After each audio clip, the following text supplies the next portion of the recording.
Matt Gaetz resigns from AG slot over pedogate.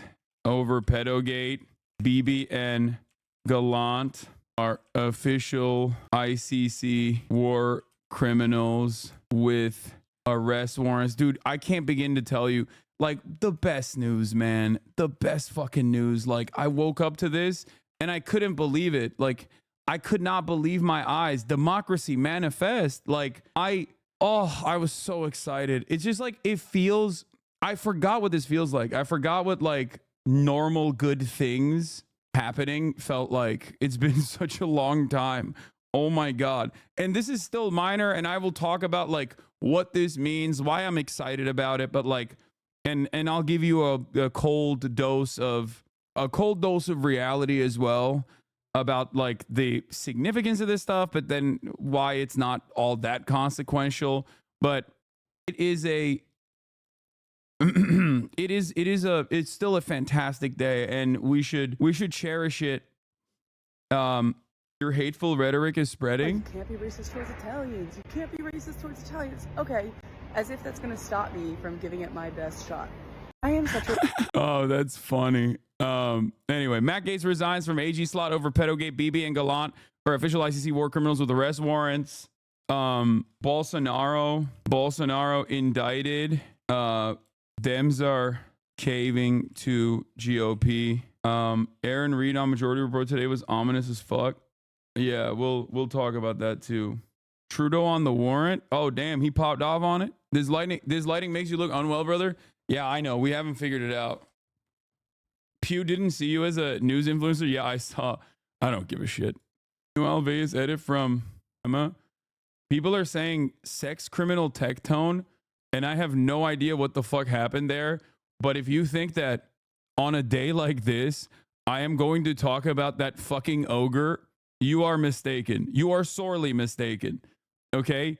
I know that, you know, we're on Twitch, and a lot of people on Twitch care about Twitch-related things, but real news are happening on the planet, and I'm sorry, I do not care about some content creator being the weird. I don't know what the fuck happened. There's like so much more happening in the world than whatever the fuck is going on with Tectone.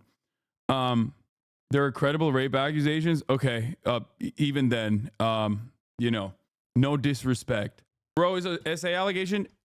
Okay, once again, not downplaying the severity of sexual assault allegations, but also I am a political news commentator. Okay, this is a day for a lot of political news.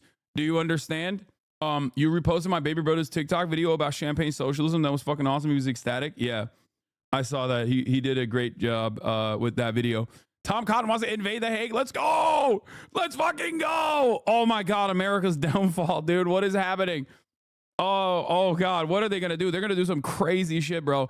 Matt Gaetz resigns from AG slot over pedogate. Bibi and Gallant are official war criminals with arrest warrants. Congress is tweeting like anime villains over it. Bolsonaro indicted. Dems are caving the GOP. So much news. Get in now. Bad day for the Hassan is always wrong people, you know?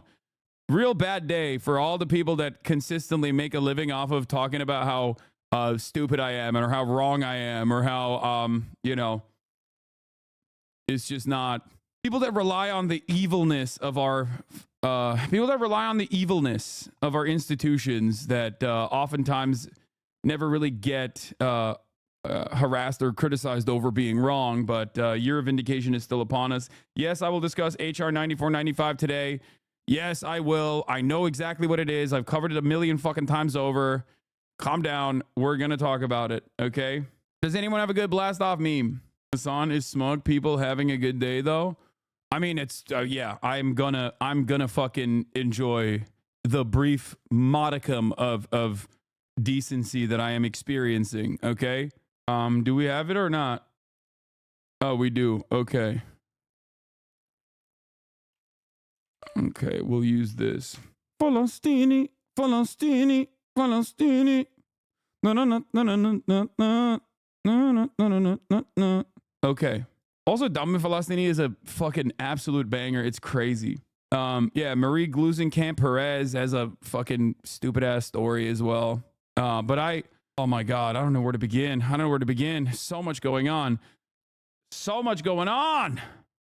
Woo! I forgot what like even a little bit of happiness feels like. I straight up forgot because everything is always so bad, so awful all the time. And, you know, you got horrifying Trump cabinet picks. Israel is doing man-made horrors beyond human comprehension every single day in Gaza and in Lebanon as well, with seemingly no legal recourse whatsoever, and seemingly no end. No one fucking cares about it in the Western world, and that's what it feels like, at least. Or our politicians are like actively undermining the people that are speaking out against this sort of thing, and then all of a sudden you get these like news back to back to back.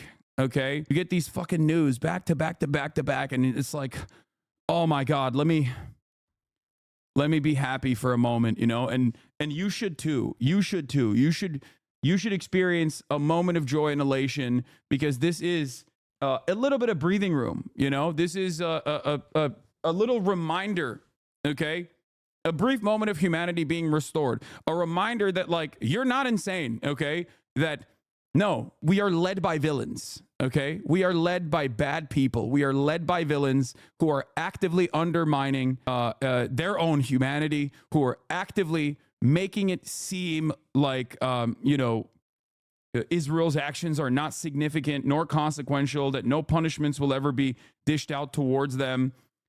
Today is the first step towards hope. Okay, Satan Yahoo, baby. Pack watch. Okay. I forgot. 3 Rosmian, thank you for the 100 gifted. Stop giving a shite. Thank you for the 20 gifted subs. It's definitely a good day for humanity, moving in the direction, albeit marginally. Okay, albeit marginally, moving in the correct direction. Now let's just get started on. We're gonna do reactions in a second, but I think honestly, you know, one more time, I think. Ladies and gentlemen, boys, girls, and MBs from all around the world, as of today, the arrest warrant from the International Criminal Court for war criminals, Prime Minister of Israel, Benjamin Netanyahu, and war criminal Defense Minister of Israel, Yoav Gallant, have officially been filed. They are now officially war criminals who will not be able to go to any of the ICC countries under the Rome Statute without fear of being arrested, only to be put on trial at The Hague. That's right. For once, these institutions, these international institutions of justice, for once, have shown resilience, have shown a backbone, a moral backbone, and done war criminals. And we're going to be looking at the State Department reactions in a brief moment. What they are, my friend. You can cope. You can seethe. Hey, the International Criminal Court said the baby killing must end. Cry harder, you fucking Nazi! Cry harder, you fucking Nazi piece of shit! Here, I got another one for you. Oh, suck my fucking Turkish cock, bitch! You little Nazi baby. Ooh, I'm mad. Fuck Palestine. Some of the most defenseless people out there on the fucking planet, completely written off by the rest of the supposed intellectuals of the Western world, and you're over here fucking flexing in the eve of any sort of fucking decency coming from any sort of European institution. I never thought I would ever see the day in my whole damn life. Ironic also coming from a person who was defending Israel. I have never denied the Armenian genocide. Israel has. Just Belden, hand in hand, citizens arrest for the International People's Tribunal against the war criminals Benjamin Netanyahu and Yoav Gallant. This ideology is so weird. What ideology? Being against genocide? That's not a weird ideology. I guess it's weird if you're so used to permanent genocide being the normative position, you know. But I am not. Regardless of how normalized it is, I will always fight against that sort of thing. So. You look extra Turkish today. I know. I noticed that I am looking particularly like very Arab Unk coded, or very Turkish Unk coded. Anyway, I mean, this is my dad's jacket. So, all right, let's get it started. We interrupt our program programming on Al Jazeera to bring you some breaking news. And the International Criminal Court has issued arrest warrants for Israel's Prime Minister Benjamin Netanyahu and former Defense Minister Okay, I gotta do it again. The court has issued arrest warrants, 3 arrest warrants, one for Hamas leader known as Dave, and 2 for the Israeli Netanyahu, the Prime Minister, and Defense Minister Yoav Gallant. The arrest warrants are for crimes against humanity and war crimes committed from at least October 8, 2023, until the request for the arrest warrants was issued by the prosecutor 6 months ago on May the 20th. There have been some really serious delays for issuing these arrest warrants. There was a lot of questions about if the ICC was capable of doing so, despite a lot of rejections by the parties that are involved in the ICC, especially also from Europe, from Germany, but also Israel has very much tried to avoid this by filing all kinds of complaints. But the ICC has now decided to reject these complaints, and they have said that these arrest warrants should now be issued. And indeed, there had been also a great deal of pressure step on the ICC not to issue these warrants, particularly on the Israeli government, the Israeli leadership. Why has the court chosen to do so now? Well, the case is that now there is a new presiding judge of the pre-trial chamber that was issuing these arrest warrants. The previous presiding judge has informed the court that she was sick, that there was a medical issue. So she recently stepped down after months of basically investigating the case, and suddenly she disappeared from the case. And then a new presiding judge, a French judge, is now holding this case. And very quickly after the previous judge stepped down, this decision has now been taken. So this also gives us some answers on these delays, where basically also... Really dumb American, but why the fuck isn't the U.S. a part of the ICC? What do you mean, dog? International organs of justice and the United Nations are simple tools of American hegemonic power, okay? Or at least historically, they have been used as tools for the West to enact whatever its agenda is. Unequal extraction of natural resources from the global South, permanent war against America's enemies or against enemies of the West. Okay? But today is a different day. As America's power on the global stage wanes, many Americans are terrified of the prospect of a Chinese future. Okay? But in the interim period, given Israel's unconscionable actions, given the Israeli government's inhumanity and consistent violence, unending violence, regardless of America's protection, America's attack dog gets at least one mark on its track record, on its otherwise stainless history. Okay? These institutions do not work against America or its allies. This is the first instance in my lifetime where I have seen this, okay?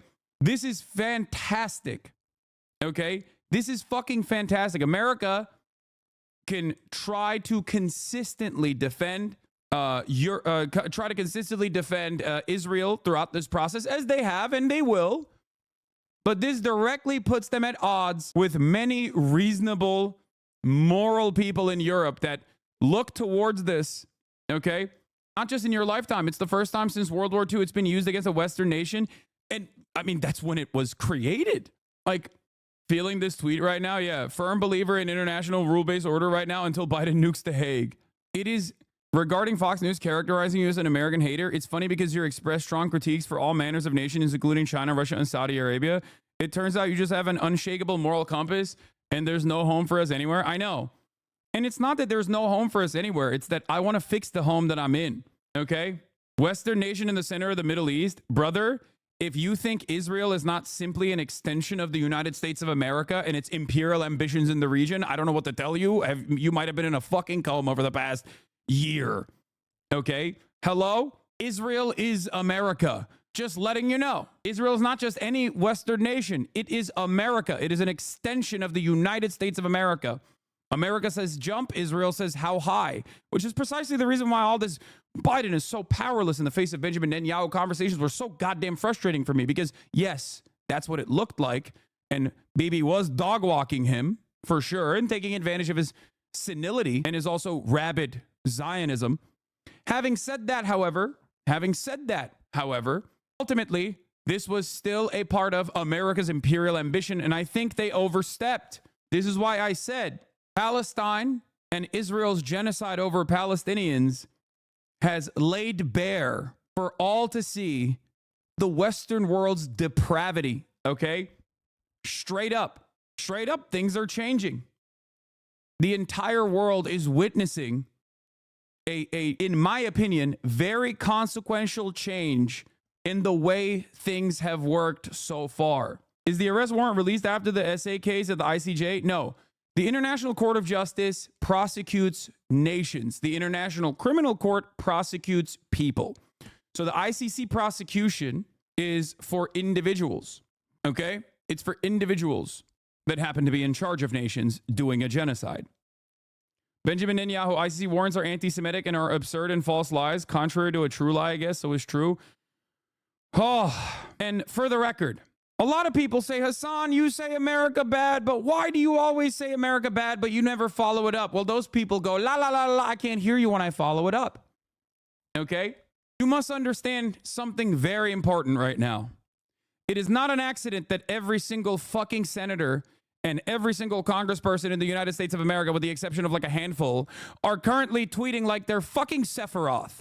They're all out there tweeting like anime villains. They're baying for blood. They're seeing red. They're like, we have to nuke the Hague. Down to the wire, down to the likes of Thomas Cotton. The ICC is a kangaroo court and Kareem Khan is a deranged fanatic. Woe to him and anyone who tries to enforce these outlaw warrants. Let me give them all a friendly reminder. The American law on the ICC is known as the Hague Invasion Act for a reason. Think about it. Woo, they're cackling all right. God damn. God damn. I misspelled villain because I was so excited.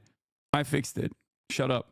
Holy fucking shit, just saying that out loud. Tom Cotton has literally talked about using the military on Black Lives Matter protesters, wrote about it on the New York Times. Tom Cotton has also talked about killing pro-Palestinian protesters and climate change protesters. Tom Cotton does not give a fuck. He is a straightforward Nazi. Tom Cotton, very famously, if you guys recall, was the guy who pulled up the Singaporean CEO of TikTok to be like, what kind of Chinese are you, boy? How Chinese are you, boy? You know, that sort of thing. He is a fucking virulent, racist piece of shit. Now, I will not be posting the Shinzo Abe tweet that I very famously once posted about Tom Cotton because I don't want to get in trouble. Of course, only Americans believe they are the good guys, even in Europe, across all political spectrum. I've seen people shit on the USA. Yes, and it is well deserved. It is well fucking deserved. For those who like to, for all the America good actually understanders, this is going to be a very hard day of cope. They will turn around and say, oh, America's still good. The ICC, maybe they are anti-Semitic. Maybe they're Hamas. Maybe they got Hamas tunnels under there, you know? Anyway, woo, the U.S. rejected the warrant. We knew that they were going to reject the warrant. They have been actively pressuring the ICC's warrant application to not go through until this very moment. So that is not surprising to me, nor is it shocking to me. America can say whatever the fuck it wants. They will cope and they will seethe. Okay? EU Secretary of State. Oh God, I'm so hard right now. I'm not even hard. I'm just elated. Good. Oh, I feel so fucking good. We're playing propaganda again. Yes. This is a very famous pro-Palestinian song. So, of course, it's inherently going to be considered anti-Semitic because the existence of Palestine and the existence of Palestinians and any sort of mention of Palestine or Palestinians is inherently anti-Semitic according to those who choose to silence any sort of fucking criticism. So do they also disagree with the decision to issue warrants against Hamas leaders? No, that part also is like so inconsequential in the grand scheme of things because that part is expected. The unexpected part is that someone that is firmly within the American sphere of influence, but not necessarily just in the American sphere of influence, but also protected by the American government so thoroughly, could ever be declared a war criminal. This is unique. This is new. This is a welcomed correction. Okay? Oh my God. Also, most of the fucking Palestinian leadership that they declared war criminals for October 7 have been assassinated by Israel regardless. So this was this is exactly what I thought as well. State Department press briefing canceled for today. Oh no. Oh no. Yeah, Ana dammi Falastini means my blood is Palestinian, by the way. Please do not laugh at this. State departments only do this when they are in great distress. Okay, citizens arrest time, baby. Citizens arrest time, baby. Buying time, because now with the new judge, apparently there was no more hesitation, and he took this decision together with 2 other judges. Remind our viewers, Step, of what the Israeli government and his former defense minister, as well as the Hamas leader, who's also been issued an arrest warrant with, what exactly are they being accused of? Yeah, these are the crimes against humanity and war crimes. And what the prosecutor really laid out last May was that the population of Gaza was a very important point for him to ask for these arrest warrants, but also... Something I noticed in my EU country subreddit suddenly seemed to be much more pro-Palestine after this warrant. Typical shit just a week ago. It was people who are pro-Israel. Yeah, a lot of liberals do care about these institutions, okay? They have not had the same cynical framework that I have been operating with, because I wasn't just cynical. I was just realistic about the way things work, right? So, of course, they do care about that sort of thing. So it'll be much, much, much harder for them, I think, to defend this shit. The fact that there have been murders, attacks, of course, from the Israeli army. But one of the things that really stood out was the fact that the Israeli authorities and the Israeli army have been starving the population of Gaza. And that's something that's a very specific war crime that also has already some experience at the ICC in previous cases. So I think the prosecutor hopes that there will be a lot of evidence that he can use to prove this case. Okay.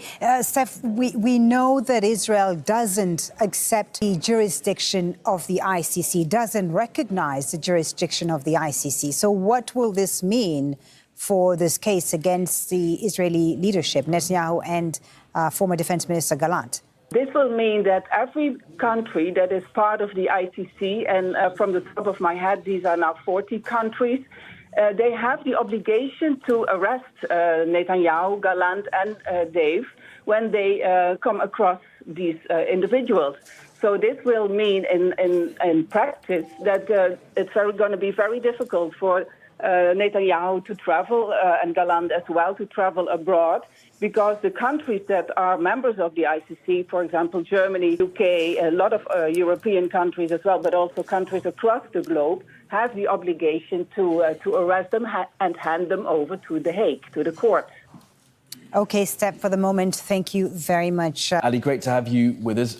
First, has there been any reaction to this so far in Israel? I'm losing my fucking mind, dude. I'm losing my fucking mind.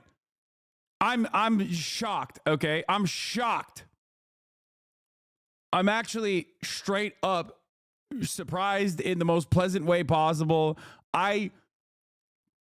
I saw that article like last week or 2 weeks ago when Mossad was trying to do a last-ditch effort, and they were like, "Hey, why don't we just like say Karim Khan is actually doing rapes all the time?"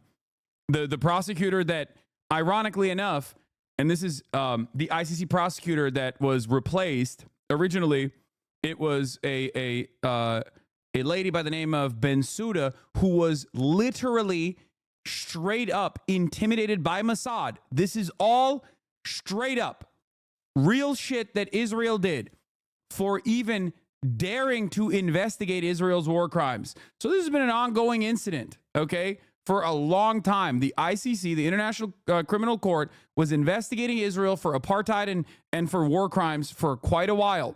The person who was prosecuting them potentially was harassed, intimidated, surveilled, and Benjamin Netanyahu got Donald Trump to place sanctions on her individually. It was insane. Then America and Israel were like, let's put a different guy on there. Let's put our guy on there, a guy that we like. His name, Karim Khan. Okay, these clips out of context are going to go wild on Fox News. Oh yeah, they're going to be like, Hassan supports terrorism because he's celebrating the International Criminal Court actually doing fucking real prosecutions for once. Really? Okay.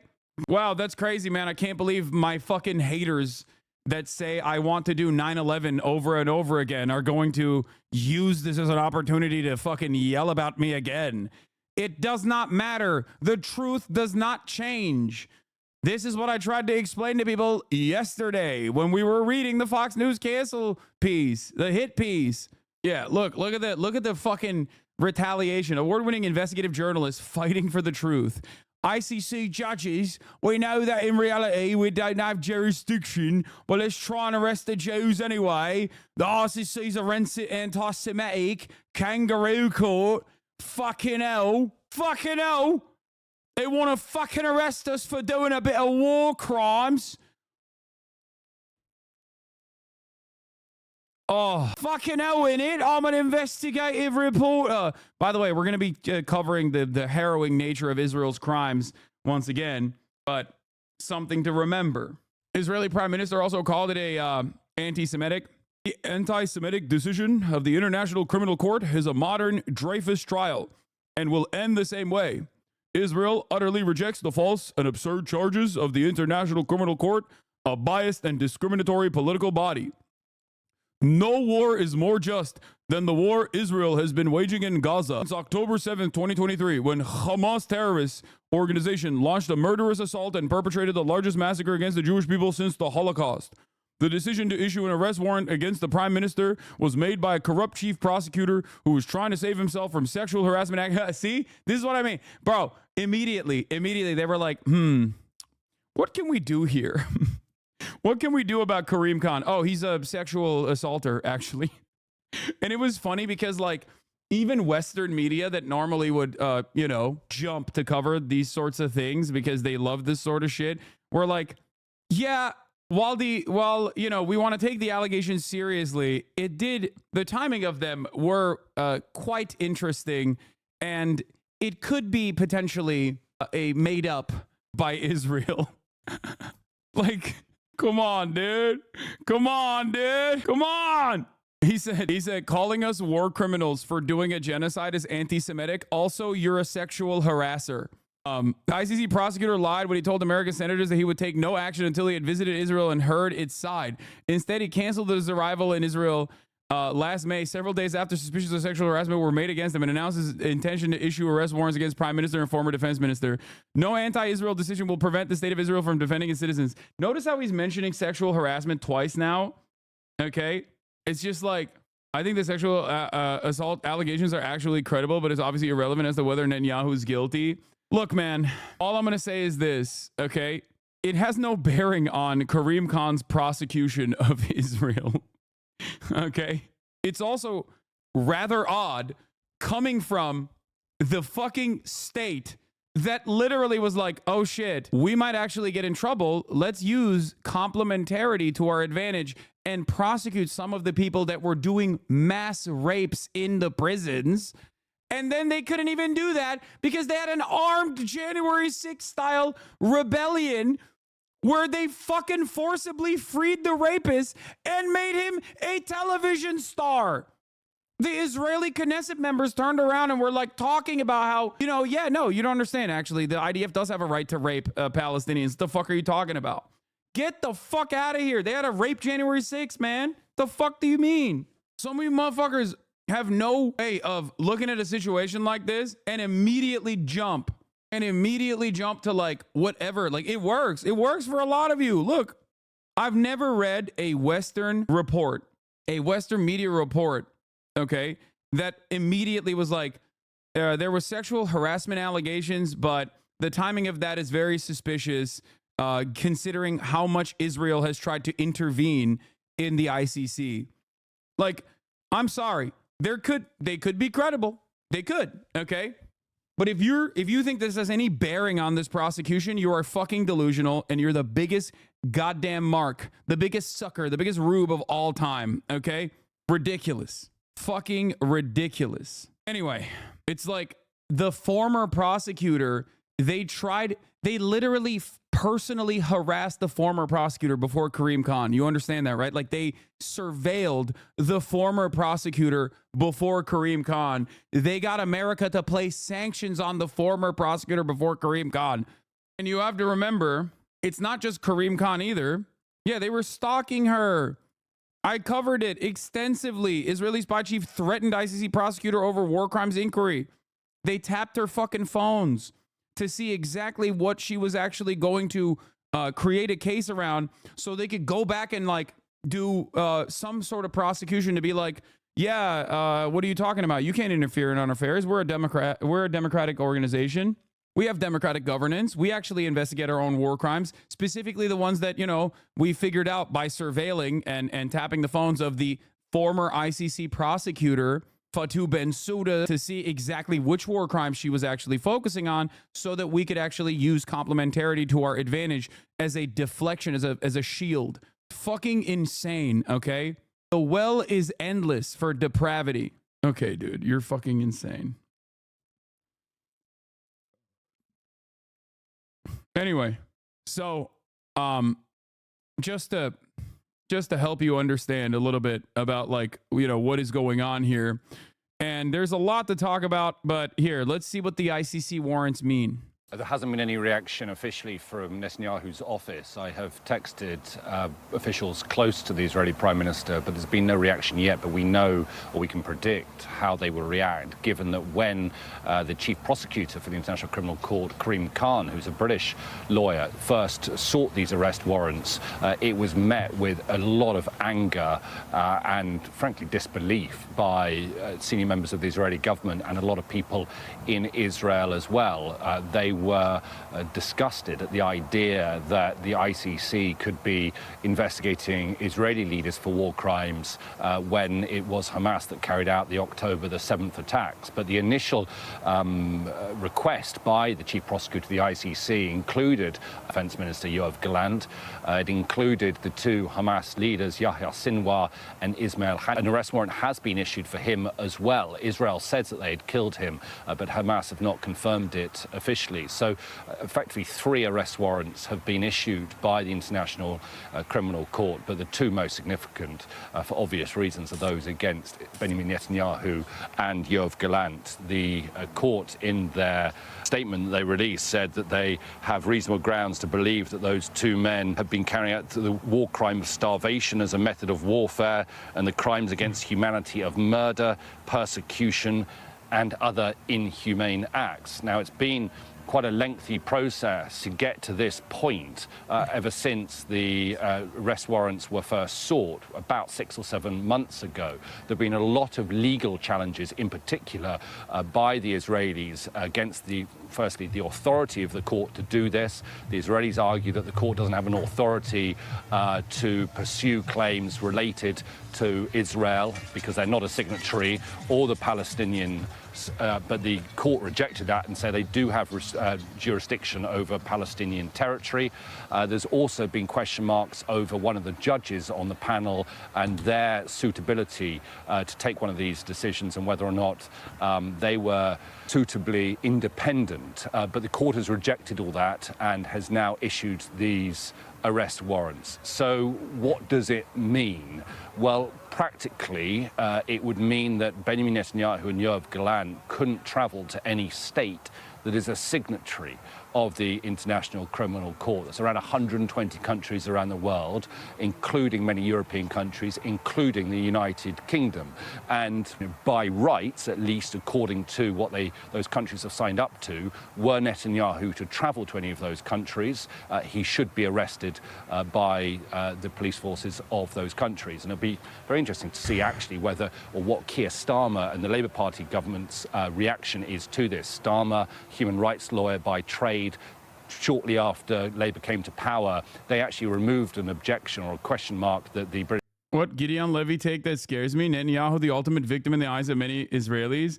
Oh no, their fucking fascist leader that they only have increased in popularity as he's killed more babies is going to become more popular now in Israel. Yeah, I know.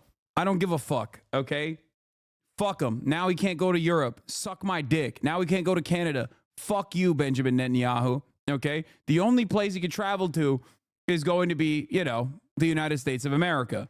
I guess they're sweating now. Gideon Levy told Al Jazeera, he said the warrants also have a much broader meaning for Israel, the Israeli army, for individual soldiers and officers, because they can snowball to include more people. However, Israel today is united in condemning the ICC for almost wall to wall, Levy said. Very few in Israel are asking, how do we get to this point? He said, many Israelis don't see anything wrong with the behavior of Israel in Gaza. Levy believes Netanyahu's popularity in Israel may increase in the coming days because he is now the ultimate victim. Now it's him against the whole world, and Israelis feel that he represents all of them. I mean, they did. His popularity only increased when he did shit like this, okay? So yeah, we didn't arrive at this conclusion yesterday. This didn't happen overnight. It was a long path with fascist acceleration happening in Israel day in and day out, especially amplified through Benjamin Netanyahu's reign over Israel in the past 30 fucking years. If he actually tried to travel to those places, what are the odds he would actually be arrested? I would love to see it. No, I don't think it's zero. I think he's just not going to go to those places. I don't think it's zero. Like, people will point to Vladimir Putin, who also is a war criminal and has a warrant out for his arrest, traveling to Mongolia. I don't think that's the same. I don't think that Vladimir Putin going to Mongolia, which is supposed to abide by the Rome Statute and not fucking arresting Vladimir Putin, is the same as Benjamin Netanyahu going to the fucking heart of Europe. Mongolia is a little bit different than, I believe, South Africa, for example. Didn't Vladimir Putin not go to South Africa? Yeah. Serious, man. It's not like that. It's not. I mean, we talk about how feckless of an institution the UN is, right? And in many respects, it's true because the Security Council trumps all, and the Security Council is dominated by a singular veto power in the hands of the United States of America. Okay? Having said that, however, this is an escalation. This is one step above that. Okay, ICC is a pretty. I mean, it's a pretty solid, well-respected institution. While its while its influence can be limited in a place like fucking Mongolia, which is very limited in what it can and can't do, right? And the ICC itself doesn't have like it's not gonna. They're not gonna use like Interpol or whatever, but they do have a network of laws in place for exactly this situation happening. Now, the interesting part about this is that it is in American law to invade the Hague if Israel or any Israeli or any American ally ever gets prosecuted in the ICC. This is real. This is a very real law in the American books. Okay, something that I've talked about quite a bit. Not a rule that you would have if you're a good guy. Historically, good guys don't have. We will fucking blow up the International Criminal Court in their books as a rule. Okay? The Hague Invasion Act is an act that allows the president to order U.S. military action such as the invasion of the Netherlands, where the Hague is located, to protect American officials and military personnel from prosecution and rescue them from custody. Yeah. But that, in and of itself, would make America the enemy of the entire Western world. Okay? I don't think they have motion like that. Remember, something that I've told you about soft power over and over again. Soft power and hard power work hand in hand. Okay? Power and hard power work together. All of a sudden, 800 military bases can look like 800 different invasions. Okay? 800 military bases will look like a collaborative security partnership as long as America is seemingly abiding by the rules or not going so far, not just getting too far out of pocket. Okay? Yeah, you can invade Libya, for example. You bomb Libya with some NATO troops or whatever the fuck. You can go into Iraq. You can go into Afghanistan. But if you go into the Netherlands, well, that's an entirely different situation. You can have that law in your books, okay, as a threat. Okay? You can have that law in your books as a threat. Following through on that threat is entirely different. Now, do I think Donald Trump would do such a thing? Maybe. Who knows? He's a fucking psycho. Okay? He's an absolute psychopath. Perhaps a reasonable person who is maybe not demented, who cares about the future of this country and every other country, and maybe even maintaining a shred of decency for the United States of America, what remains, would try to pack this entire situation up before it gets completely out of hand. And then Donald Trump is the one with the reins of power. But they're not going to do that because Joe Biden is a ultra nationalist for Israel. previous British government had submitted to the International Criminal Court. But the United States, obviously Israel's closest ally, they are not a signatory of the ICC. So in theory, Netanyahu would still be able to travel to the United States, a country that he has such a long affiliation with, a country where he grew up in, went to school in his early years. And we've already seen from the incoming Republican administration in the United States threats to sanction the ICC were they to proceed with this. So I think Netanyahu will have support on the other side of the Atlantic. Also, these ICC arrest warrants don't always get carried out. We saw President Putin, who had an arrest warrant issued for him after the invasion of Ukraine, traveled to Mongolia a couple of months ago, and nothing was done about that. He wasn't arrested when he landed in Mongolia. But in terms of the reputation of Benjamin Netanyahu and Yoav Gallant, in terms of their legacy, they are now wanted suspects, wanted to be put on trial for war crimes. And it is a label that will never leave them. And object to it as strongly as no doubt they will do. Nonetheless, a body of such, the International Criminal Court has... I have an idea. Okay? I have an idea. What if you didn't do any of the war crimes and you just stopped and then you volunteered yourself to be put in, some sort of confinement so that the prosecution could be conducted and then went to jail for the rest of your life if that's, what they choose to do. I'm just saying, if you're innocent, go defend yourself. Go defend yourself in court, right? I mean, that's what you would do, right, in this situation? Decided after many months of weighing up the evidence that there is sufficient evidence to request arrest warrants against Israel's Prime Minister and former Defense Minister.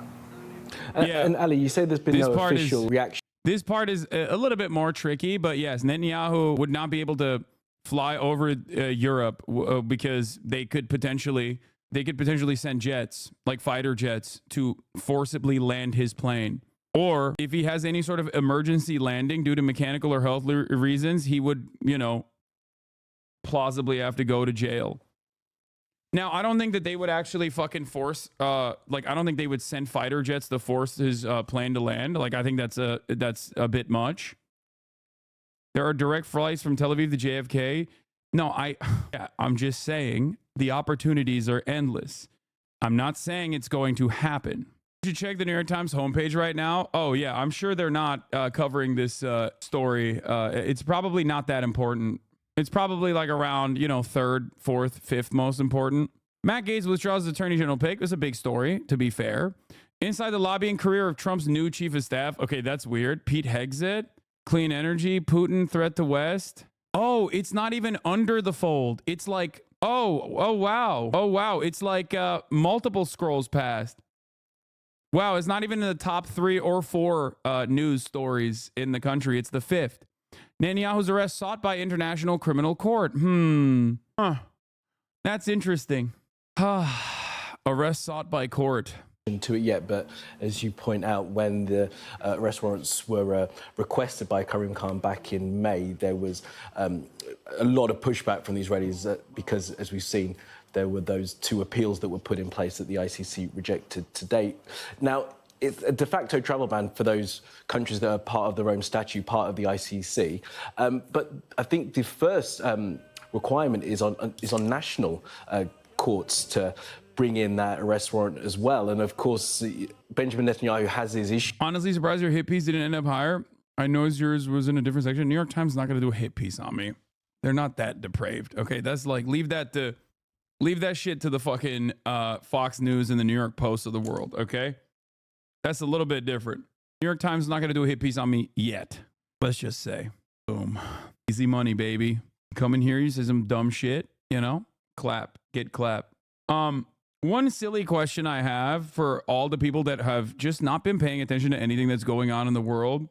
I wonder if they will at any moment go, hey, maybe I should stop watching these fucking drama farmers who are either pro-Israel or noticeably absent from the conversation until there's an opportunity to shit on Hassan for being a critic of Israel. Probably not. Please ban me as well. I'll stop watching you then. No. You will not get banned until you say some bigoted shit.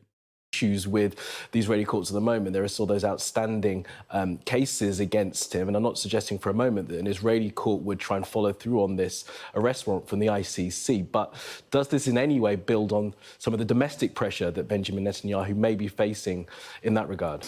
You're right. I don't see a situation where the Israeli High Court, for example, will demand the arrest domestically of either Netanyahu or Gallant.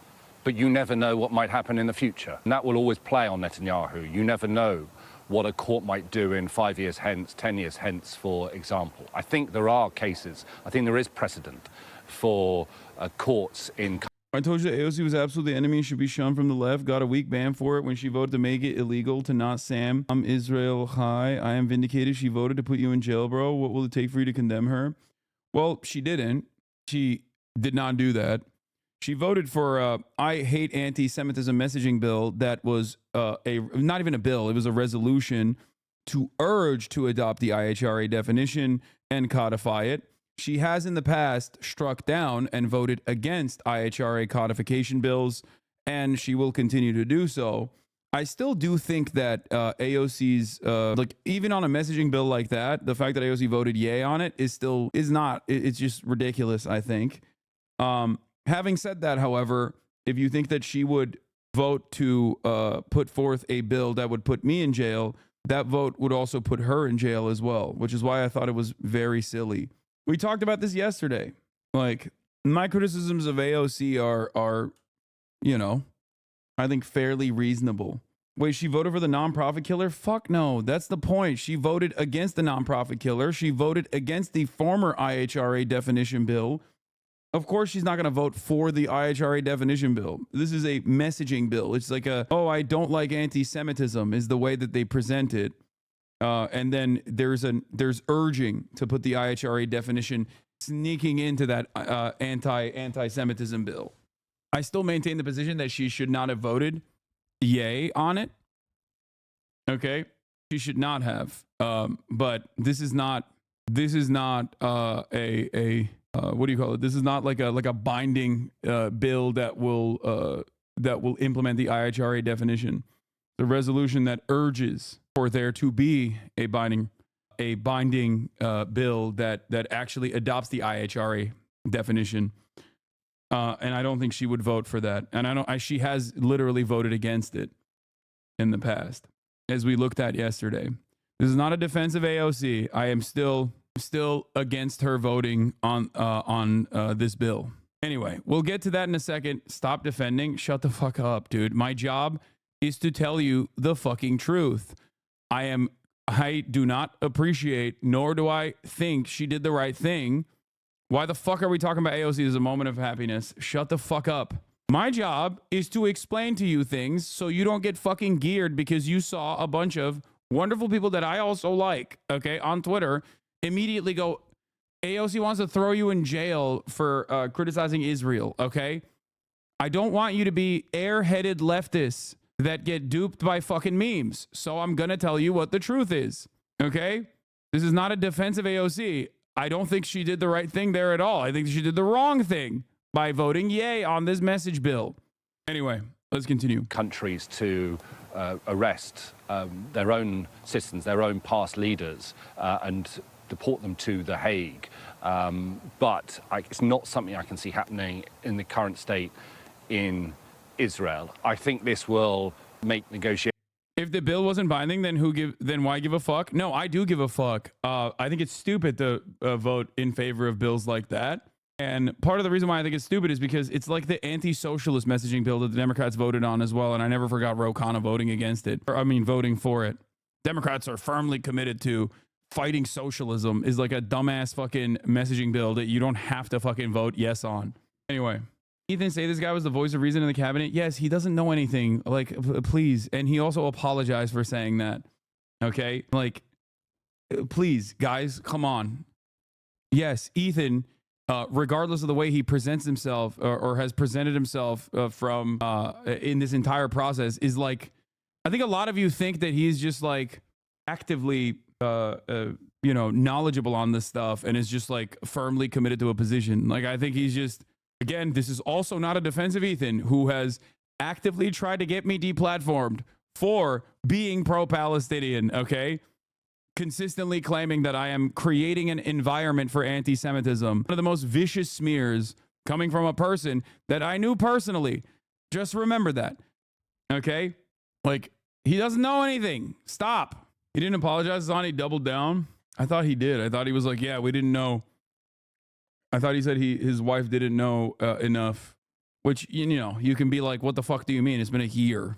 But I thought it was more so, I just don't want to even bring up Ethan, man. It's a fucking distraction. It's so dumb. Shut up. Oh, God. It's an even bigger distraction and stupid thing to talk about in this moment. Please, let's move on and let's eyes on the prize. Lock in. Negotiations to bring about a ceasefire in Gaza potentially harder. I mean, they're difficult enough as it is at the moment.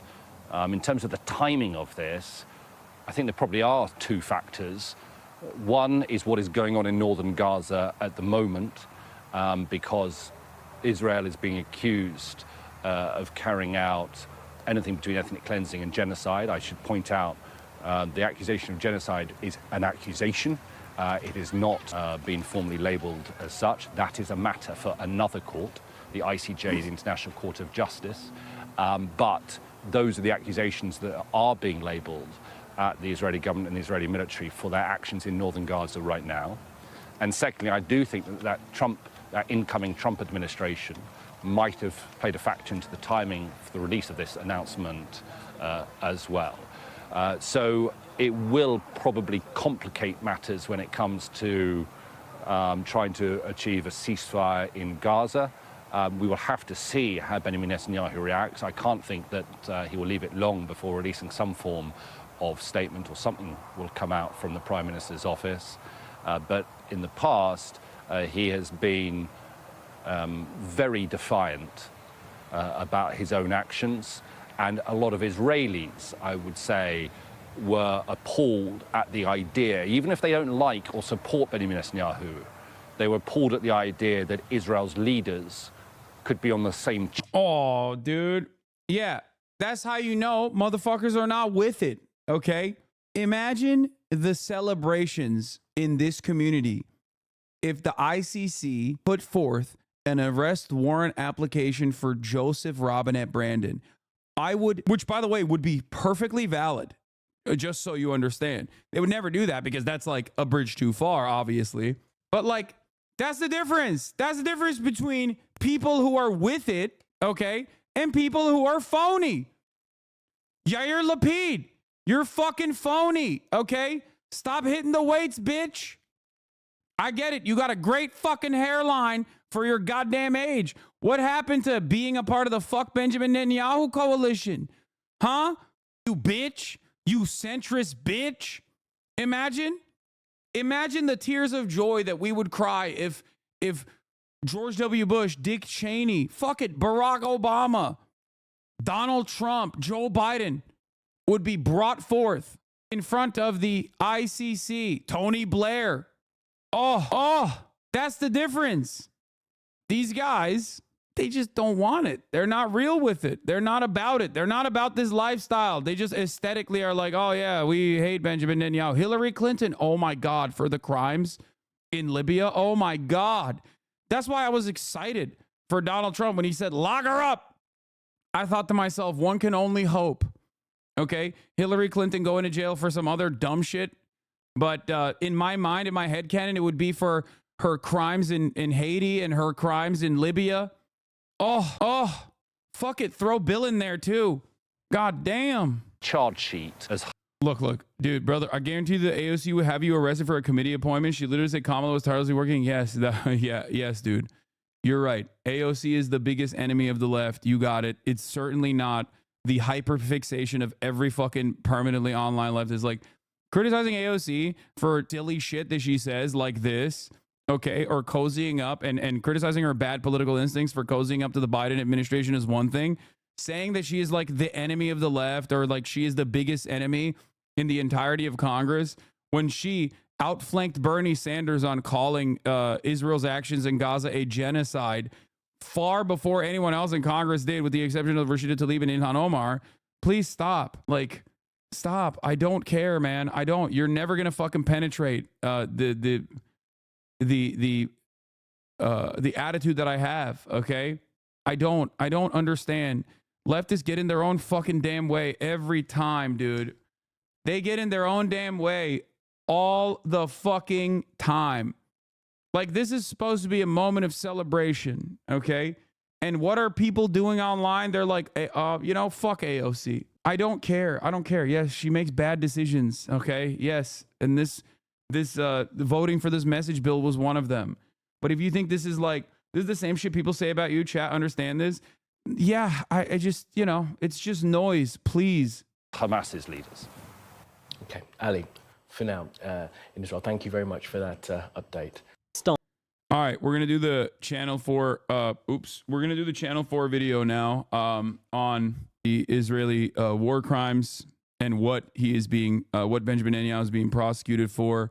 Oh my God, we have a lot to talk about. Holy moly! Before we do that though, accountability is dead, brother.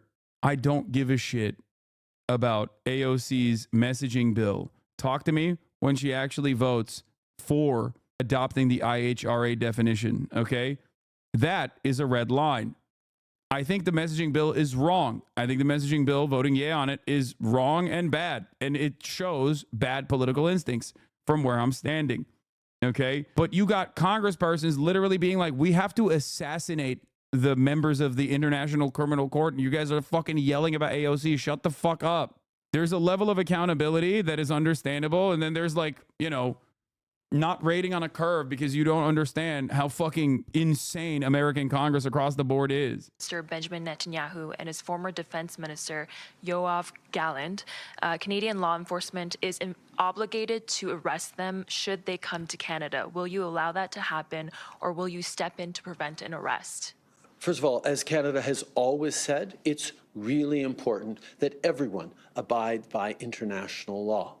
This is something we've been calling on from the beginning of the conflict. Would call this level of accountability unfair? No, I'm not saying it's unfair to fucking criticize AOC for voting on the messaging bill at all. Okay, I'm saying that eyes on the prize. There are more significant things that at play. Okay, it's just unproductive. Time and fucking place, dude. We are one of the founding members of the International Criminal Court, the International Court of Justice. We stand up for international law, and we will abide by all the regulations and rulings of the international courts. This is just who we are as Canadians. At the same time, we need to keep working to solve this terrible situation. We need to see aid flowing in to people who are facing famine and disease. We need to see all the hostages released. We need to see Hamas lay down its arms. We condemn Hamas for its continued actions. We need to see a ceasefire that protects civilians. We need to get back on track towards a two-state solution with a peaceful Israel living alongside a peaceful Palestinian state. These are the things that Canada has been working on. And at the same time, we have to recognize as Canadians that it's been very, very difficult for members of different communities in this country. We have to remember who we are, there for each other, understand that people are angry and grieving, but remember that we are all pushing for peace and stability as hard as we can. Bro, I said, don't you dare come into my backyard. You will not be getting fucking maple syrup, baby. Wasn't there already a warrant issued for Bibi? No. So there was an application. There was an application for the arrest warrants, but they did not. There's a difference between an application for the arrest warrants and those applications actually being judged by 3 different judges and then being found to be reasonable. The applications are now official, which means that, we're one step closer to Benjamin Netanyahu being considered a war criminal, given that a lot of these war criminals, especially if they are directly in the realm of influence of the United States of America, are never really going to get prosecuted. That's it. He's just a war criminal, just like Putin is. Putin's never going to get prosecuted either until, I guess somehow magically Russia falls or something, you know?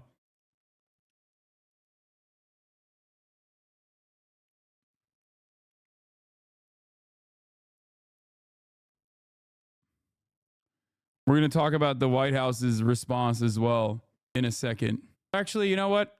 Let's finish this. Let's finish the Channel 4 thing, and then we'll talk about starving children, dangerously malnourished,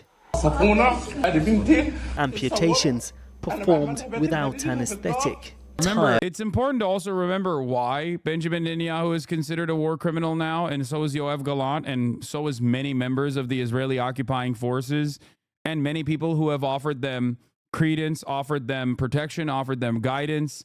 This includes American leadership as well.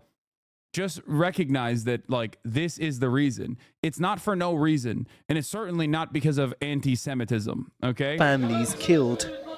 Israel's war in Gaza has been filled with horrors that are hard to fathom. Israel accused of deliberately blocking aid, even as a humanitarian crisis deepens.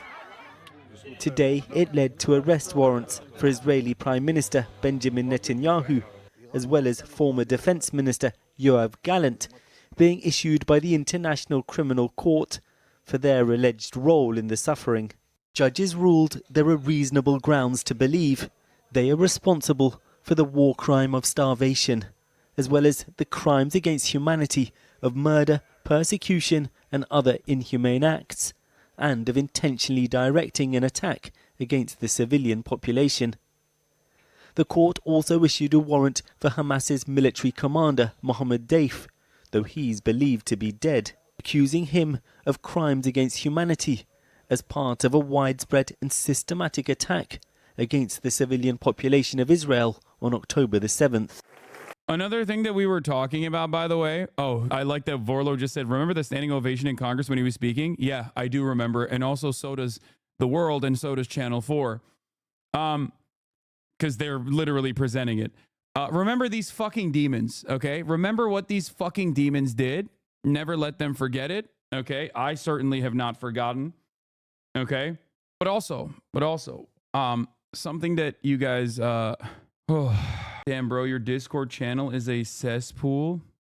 What? My Discord channel? Fucking self-righteous assholes chat in the chat thinking they're better. Shut the fuck up. You're literally doing harm. What? What is happening, bro? It's your fault for going in there. Okay, let's continue.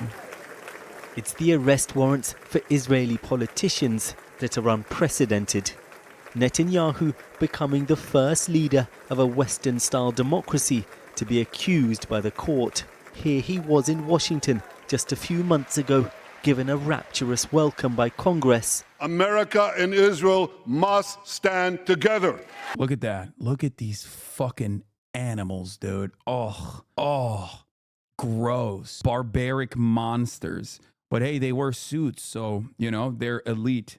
They're above it all. Demons, all of them. Yeah, this is clapping for Adolf, dude. Straight up. Clapping for Adolf. Look at that fucking ogre. He put a suit on for once. Disgusting. Pretty sure isn't it affiliated with the Discord? Hasanabi isn't affiliated with the Discord channel. If there was any sort of real justice in this world, every single person that gave a standing ovation and gave real cover to Benjamin Netanyahu, the war criminal, would also stand trial. Okay, of course that will not happen, but you know, that doesn't change the reality. It doesn't change the horror. It doesn't change the reality. It doesn't change their involvement. Today, he dismissed the charges as absurd, biased and anti-Semitic. Public statements made by the men themselves form part of the evidence against them. At the start of the war, Gallant said food, water and fuel would all be blocked from entering Gaza. Has the ADL called the ICC anti-Semitic yet? The Apartheid Defense League? I'm certain that they have already. This is their opportunity to shine, you know? In the face of international pressure, aid has been allowed in, but nowhere near enough. Today in Gaza, displaced Palestinians welcomed the charges, though many fear they'll have little impact. We hope that the decision issued today will serve the Palestinians, and serve us here in particular in Gaza, that it will not be like other decisions that have passed unnoticed. Will Netanyahu and Gallant ever face the judges at the ICC? Everyone knows it's unlikely. The court has no police force to arrest anyone. But trips like this to London before the war will now be much more difficult. Many of Israel's allies are members of the ICC and are now obliged to detain the men if they enter the country, though America is not and has rejected the warrants. In Israel, where focus remains on the hostages still held captive by Hamas, even staunch critics of Netanyahu spoke out in his defense. Oh, staunch critics of Netanyahu. Get the fuck out of here. Then you're not, okay? You're not a staunch critic of Netanyahu. You're just not. If you're defending him in this moment, then you're not a critic of Netanyahu at all. You love him. You just, much like our liberals, want to have the fucking moral high ground. He does all of your wishes, but then you still get the chirp. Speaking of the ADL, 49 likes on this. Damn. International Criminal Court's arrest warrant for Israeli Prime Minister Netanyahu and former Defense Minister Gallant is a shameful and wholly political action on the part of the court. The ICC's rationale is rooted in the unsubstantiated and specious claims which run counter to the realities of the ground in Gaza and send a disturbing message equating Israel's war of self-defense with Hamas's terrorism. The court has ignored its own principles and practices in service of a political ruling. The court's moral lapse only serves to further embolden extremists and incite violence against Jews in Israel. We urge global leaders to unequivocally reject the ICC's wrong and dangerous decision. Remember when I said they got no motion? This is what I mean. All they can do is fucking chirp, okay? All they can do is chirp about this kind of shit and cry about it. The only motion they got, the only motion they got is when they're fucking complaining that, some content creators said Sabra hummus is shitty. The grossest anti-Semitic crime of all. Press Sec just spoke. We'll do it again. Hold on. We'll get to it. Don't worry. It means that we as Jews and the state of Israel has no right to defend themselves against all these attacks and evil things that are being done against us, and they are defending us. Would we provide the same cover for other American allies, or is this an only Israel thing? No, we would provide the same cover for America's allies. I mean, depending on if they're still within the framework of allegiance. Like, we've cast aside former fascists in the past, using them and then just like throwing them into the wind. But if some shit like this happened to Saudi Arabia, I think America would defend them. Not Saudi Arabia. No, I think America would defend Saudi Arabia. I think America would defend NATO nation Turkey as well. We did do that. We offered political cover and weapons to Saudi Arabia to do a leave America stupid Iranina terrorist. All right, well, for that chatter, we got to do it again.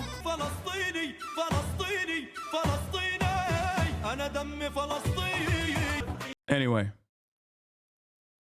is this on Apple Music, dead ass? I think it's on a bunch of different platforms. It's on YouTube, but the distributors themselves pulled it off of Spotify, and Israel did do a pressure campaign. Not only did Israel steal the song and recreate it to make it pro-Israel because it's an absolute banger, but they also actively tried to get the song removed from all of the platforms, claiming it's anti-Semitic. It's not, by the way. It's fucking not, okay? It was taken off of Spotify. I think Spotify revealed that it was actually the distributor that took it off, but then I believe it's back on. It's Mohammed Assaf is the name of the artist, and the song is called Dammi Falastini. Yeah, that's the song, yeah. Against that. Even if support around Netanyahu is rallying now, some say the arrest warrant will damage him politically. I think there will be a shift from defending what they say the Prime Minister, what he represents as the most powerful position in Israel politics, into a little bit of soul-searching about how Israel got to this point. Israel's assault on Gaza is continuing. In the north, tens of thousands of Palestinians have been forced to flee amidst fears they'll never be allowed to return. Overnight, dozens were killed in strikes across Gaza. Children again, by the way. Israel, by the way, while we were having this conversation, Israel has been murdering children at a rapid clip in North Gaza. Just so you understand, like, the situation is still dire and only getting worse, especially in North Gaza. Israel has already revealed its ambitions of permanently occupying it through military force. And they're building roads to the former Israeli settlements that existed in the Gaza Strip already. So that's the other side of the story, obviously, that like, while this is a little bit, this is a moment of happiness, okay? Just remind yourselves, you know, what the wrongdoings of Israel look like, okay? And how severe they are. Here, the funerals of 3 children in the southern city of Khan Yunis. What impact, if any, will today's arrest they're still killing. They're still killing people in southern Gaza as well. Have on international efforts to finally reach a ceasefire? Well, earlier I spoke to Jeffrey Robertson, Casey, a leading human rights lawyer who has been a UN war crimes judge. I began by asking how historic these arrests warrants are. Well, we've had Kenyan leaders issued with warrants. Remember Karim Khan famously saying that he had a conversation with an American congressperson who directly told him the ICC's jurisdiction is not for Western leaders. The ICC is there so you arrest African warlords and thugs like Putin. You know, it's not. You're not supposed to get our guys. It was Lindsey Graham most likely. Turned up. They were given bail. And they fought the case through lawyers. It never got to trial. But so there are precedents, but never perhaps a leader that is so blindly backed by America, which is not a member of the court, but will bring pressure upon it. And we just hope that the judges are independent enough, and they've shown independence by issuing this arrest warrant today.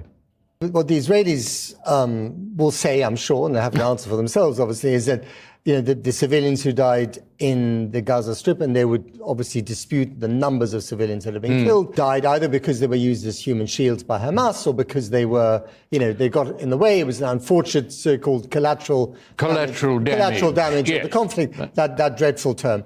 But that they did not go out of their way to target these individuals. Well, the prosecutor will say damage is not collateral if it's directly aimed. And so that's the answer to that. What's the procedure now for the ICC? The procedure is that the case goes to the next stage, and Mr. Khan, or whoever it is, will seek an indictment. Mr. Netanyahu can, I think he'd be allowed to send lawyers to the court to oppose that, although it's not necessary. The important thing to remember is that the ICC does not have the power to try him in absentia, no matter how strong the evidence. So you need to actually arrest him in order to put him on trial, put him in the dock. They need to put him in the dock. Now, is that going to be likely?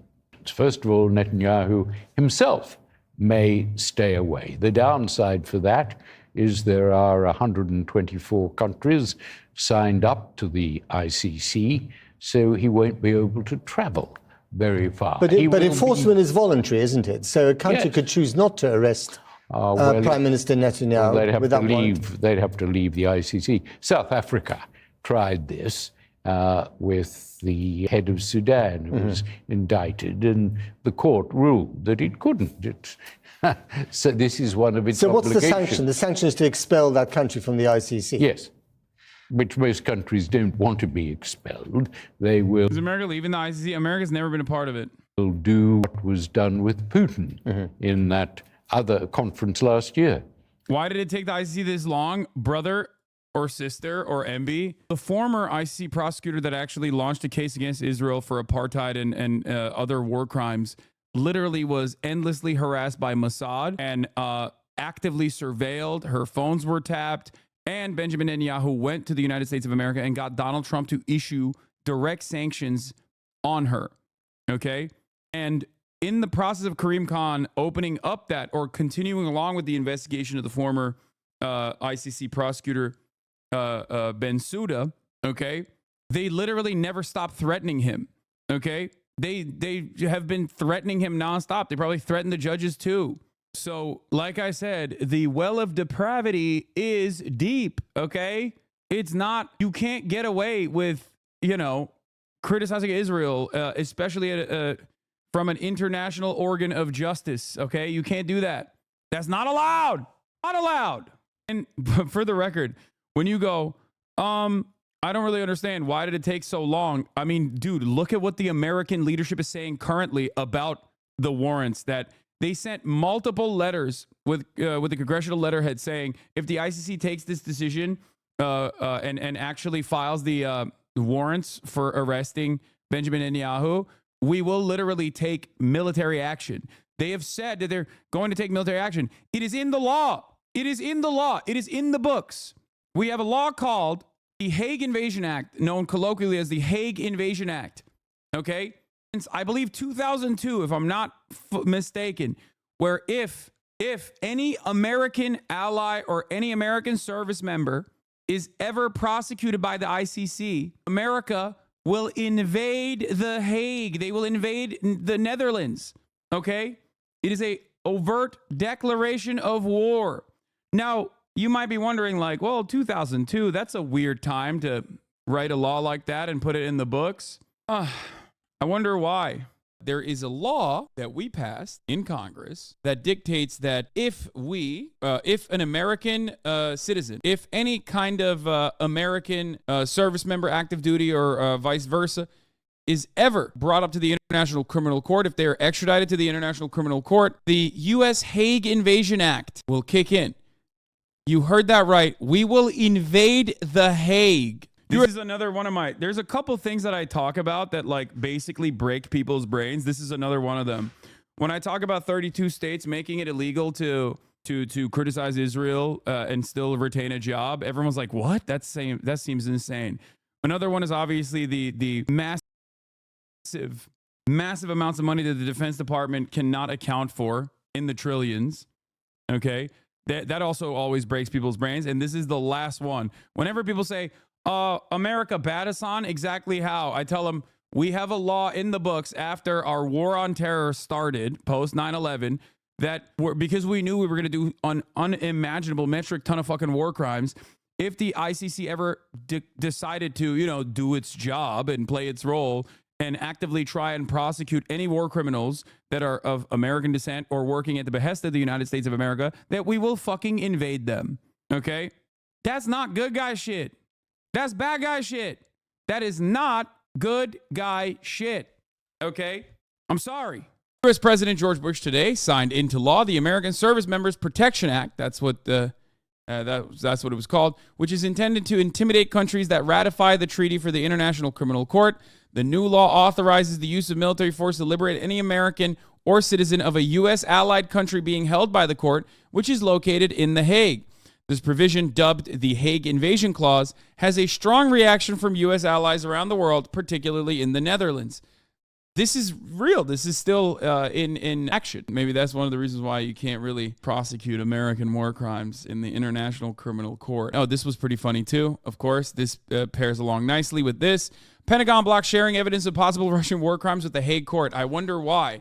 Perhaps because it would set a bad precedent. And then lastly, International Criminal Court officials sanctioned by the United States. This was back in the 2nd of September 2020. The U.S. court has imposed sanctions on senior officials in the International Criminal Court, including Chief Prosecutor Fatou Bensouda. Secretary of State Mike Pompeo accused the court of illegitimate attempts to subject Americans to his jurisdiction. How wonderful that this related Iraq amputee, I can hug my son with my feet.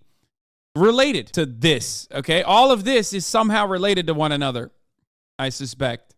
I haven't even read the article, but, wonder how that happened to that guy. But yeah, the U.S. has criticized the court since its foundation and is one of a dozen states which have not signed up. Balkis Jarrah, a senior counsel of the non-governmental organization Human Rights Watch, condemned the sanctions as a shameful new low for U.S. commitments to justice for victims of the worst crimes. Once again, the Geneva Suggestion, not the Geneva Convention, or any matter of international law is merely just a weapon against America's foreign adversaries. That's it. That is it. There are no... Damn, bro. People say, Hasanabi, you've changed. It's like, motherfucker, I haven't changed. You did, bitch. There's literally, go back in time and listen to me talk about any number of different things that America has done to serve its own capital interests. Okay? I have always been a long-standing critic of American imperialism, Western chauvinism, American exceptionalism. That's why it's so funny when motherfuckers are like, bro, you've changed, dude. No, I have not changed. Okay? You watched a couple fucking drama pervert videos, and because you were hopped up on American exceptionalist fumes to begin with, and that's an understandable starting position for you, and you refused to interrogate how you arrived at these positions, and possibly out of fear that, you know, a Chinese century of dominance would be terrifying, okay, decided to lean into American exceptionalism and Western chauvinism and American imperialism being a force for good. That's it. That's it. Yes, there's ambulances at Mar-a-Lago. I don't know what's going on, but this has been a fucking glorious day so far. I'm going to lose my goddamn mind if some other glorious shits are happening. Per pool, 2 ambulances, several vans that appear full of Secret Service have left Mar-a-Lago in the last few minutes. Yeah, the only thing that changed from back then is I'm no longer wearing Teddy Fresh shit. No rules for America. Only rules for who America has declared their enemies. They simply warned him. It was in South Africa. I don't think people understand. People who are excited at the prospect of like Donald Trump, getting crippled by a heart attack or dying or some shit, don't realize that that means it's President J.D. Vance, which is horrific. Okay? I mean, Trump is also horrific. President J.D. Vance will be equally horrific, if not worse, because that means now you have a competent fascist that is directly aligned. Like Peter Thiel owns the country now. Do you understand? It's basically President Peter Thiel. We are so fucking cooked. Oh my God, we are so fucking cooked. South Africa warned him not to come, and he didn't. And Netanyahu would be given the same warning. So his world has shrunk considerably. It has, and he would be seen as an international fugitive. Finally, and very briefly, Jeffrey Robertson, how likely from your experience, and given who else has turned up in the dock when people said it was impossible, how likely do you think it is that he and the other people who've been issued with this warrant will end up on trial? Well, everyone said Milosevic, indict him. He'll never turn up. And yet his people handed him over. I think it is not impossible if he fell from power. So the most likely people to hand him over would be the Israelis themselves, rather than him getting arrested on the streets of London or Paris. It would be an easy way of disposing of him, were he to fail at the next elections, sent off to defend himself. But that's not likely. The likelihood is there'll be enormous American pressure to protect him, and we'll just have to wait and hope to see this court showing its independence. It's not anti-Semitic. That's an outrageous lie by Israel. There's nothing anti-Semitic about it. We can see on our television the war crimes every night as residential areas are bombed and children dug out of the rubble. Jeffrey Robertson, thank you very much indeed. Well, joining me now is the Israeli diplomat and journalist Alan Pinkas. He's also served as an advisor to 2 former prime ministers, Ehud Barak and Shimon Peres. Alan Pinkas, good to speak to you again. What do you make of this arrest warrant then against Mr. Netanyahu and the former defense minister, Yoav Gallant? Well, good to be with you, Matt. It was predictable. It was anticipated. It was expected. It was fantastic. The chief prosecutor, Karim Khan, requested. It was also fantastic. Incredible stuff. The warrants from the court in May. So that's 6 months ago. And it took time, but here we are. So on the one hand, it did not come as a surprise. On the other hand, you see by Israel's vociferous reaction that this hit quite an exposed nerve. You put into this blender of Israeli responses anti-Semitism and the Holocaust and an international conspiracy and a cabal and terrorism and Iran, and you blend and everyone drinks out of the same concoction, and everyone comes out with basically the same righteous indignation. On the other hand, I just listened very carefully to the very. He didn't say kebab. He said cabal. Interesting interview you conducted with Jeffrey Robertson, he makes very, very important points. Mr. Netanyahu cannot be tried in absentia. He knows that. Yeah. He will not test this. But then again, he A, is a fugitive. B, as you said correctly, Matt, his world shrunk considerably. Right. I mean, does Israel itself, and I know that Netanyahu has been incredibly unpopular, with lots of people for lots of other reasons, but the war itself has, as far as I can understand, been supported by the Israeli. Yeah, it's funny that defenders of Israel or people who want to even talk about Israel in positive terms will so quickly just use the most classic anti-Semitic tropes, but against Israel's enemies. Yeah. Iran, the Iranian cabal, taking over the world. The Iranian Illuminati are controlling the purse strings of society. Iran controls the media and all of the international organs of justice. Iran owns all the banks. Israel itself now feel as a pariah because its democratically elected leader has been issued with this arrest warrant. Well, that's a complex question. Let me explain why. What's complex about it? On the one hand, people disapprove of Netanyahu. They see him as responsible and believe he should be held accountable for the calamity of October 7th. Yes, they were pro the war. No, they do not truly realize and understand what Israel did in Gaza. Some do and don't care. Some choose not to know, and some just don't know. Right.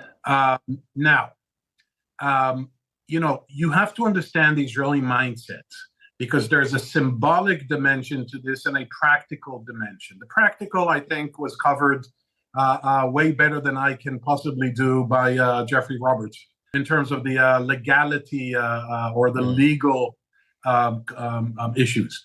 But there's a symbolism here. Here's an Israel that believes it's on the moral high ground, that believes it has the most moral military in the world, that believes it is defending itself. Right. That you have to understand, the Israeli military is not some professional army. It's everyone. Okay. It's a people's.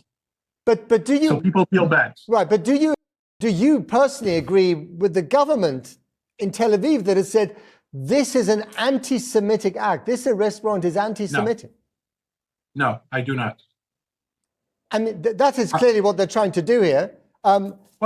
They're doing two things, Matt. First of all, Mr. Netanyahu, who suffers from a long time Louis XIV syndrome, identifying the state with himself and himself with the state, turns this into everyone's problem. We are being attacked by anti-Semites.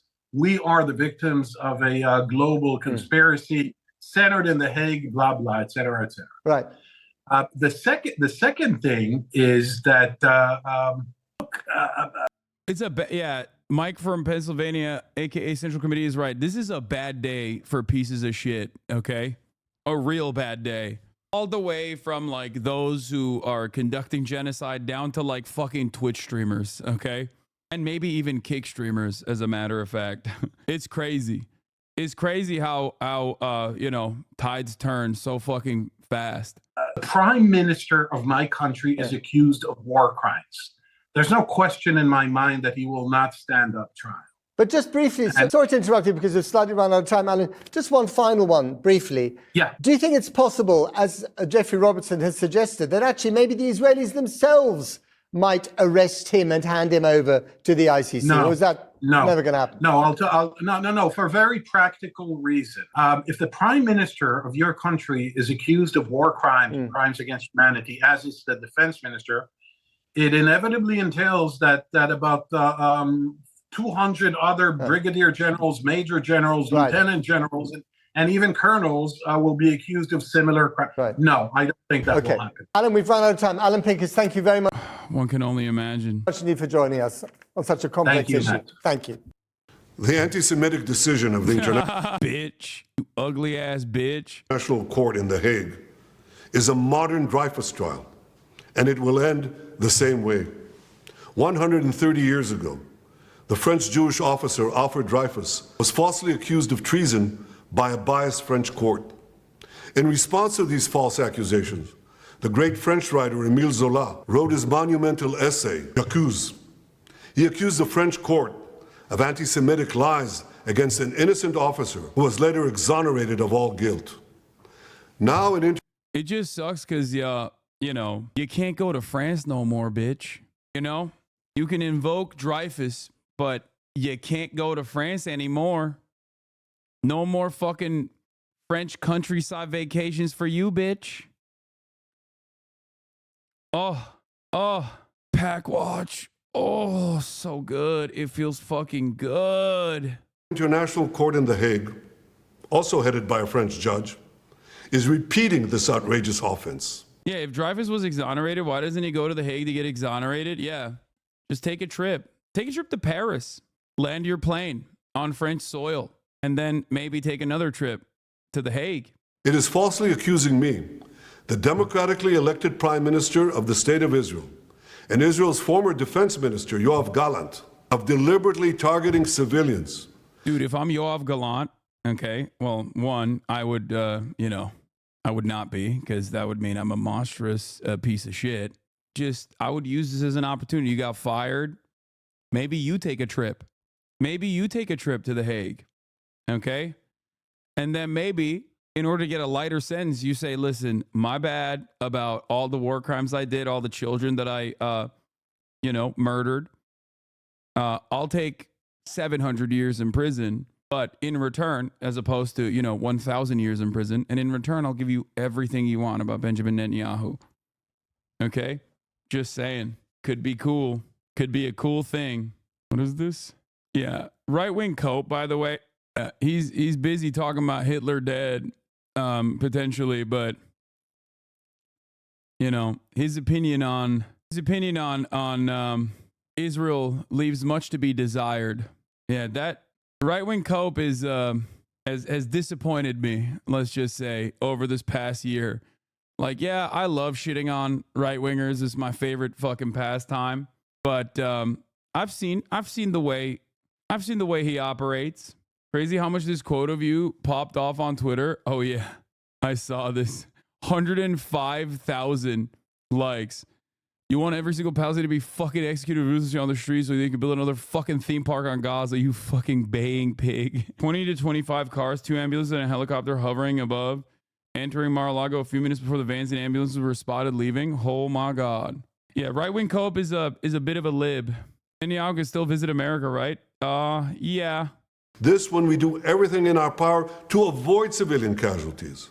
Yeah, Right-Wing Watch has posted about me being pro-terror. Yeah. He's, I think, a Bonarelli orbiter. So, Right-Wing Watch is kind of cooked.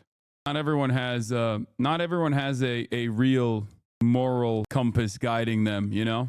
Calm down, people. Per transition source. False alarm. Go about your business. Oh, bummer. Seems like it's a false alarm. We got a brief moment, a brief glimmer of hope. We've gotten enough fun stuff on the docket, you know?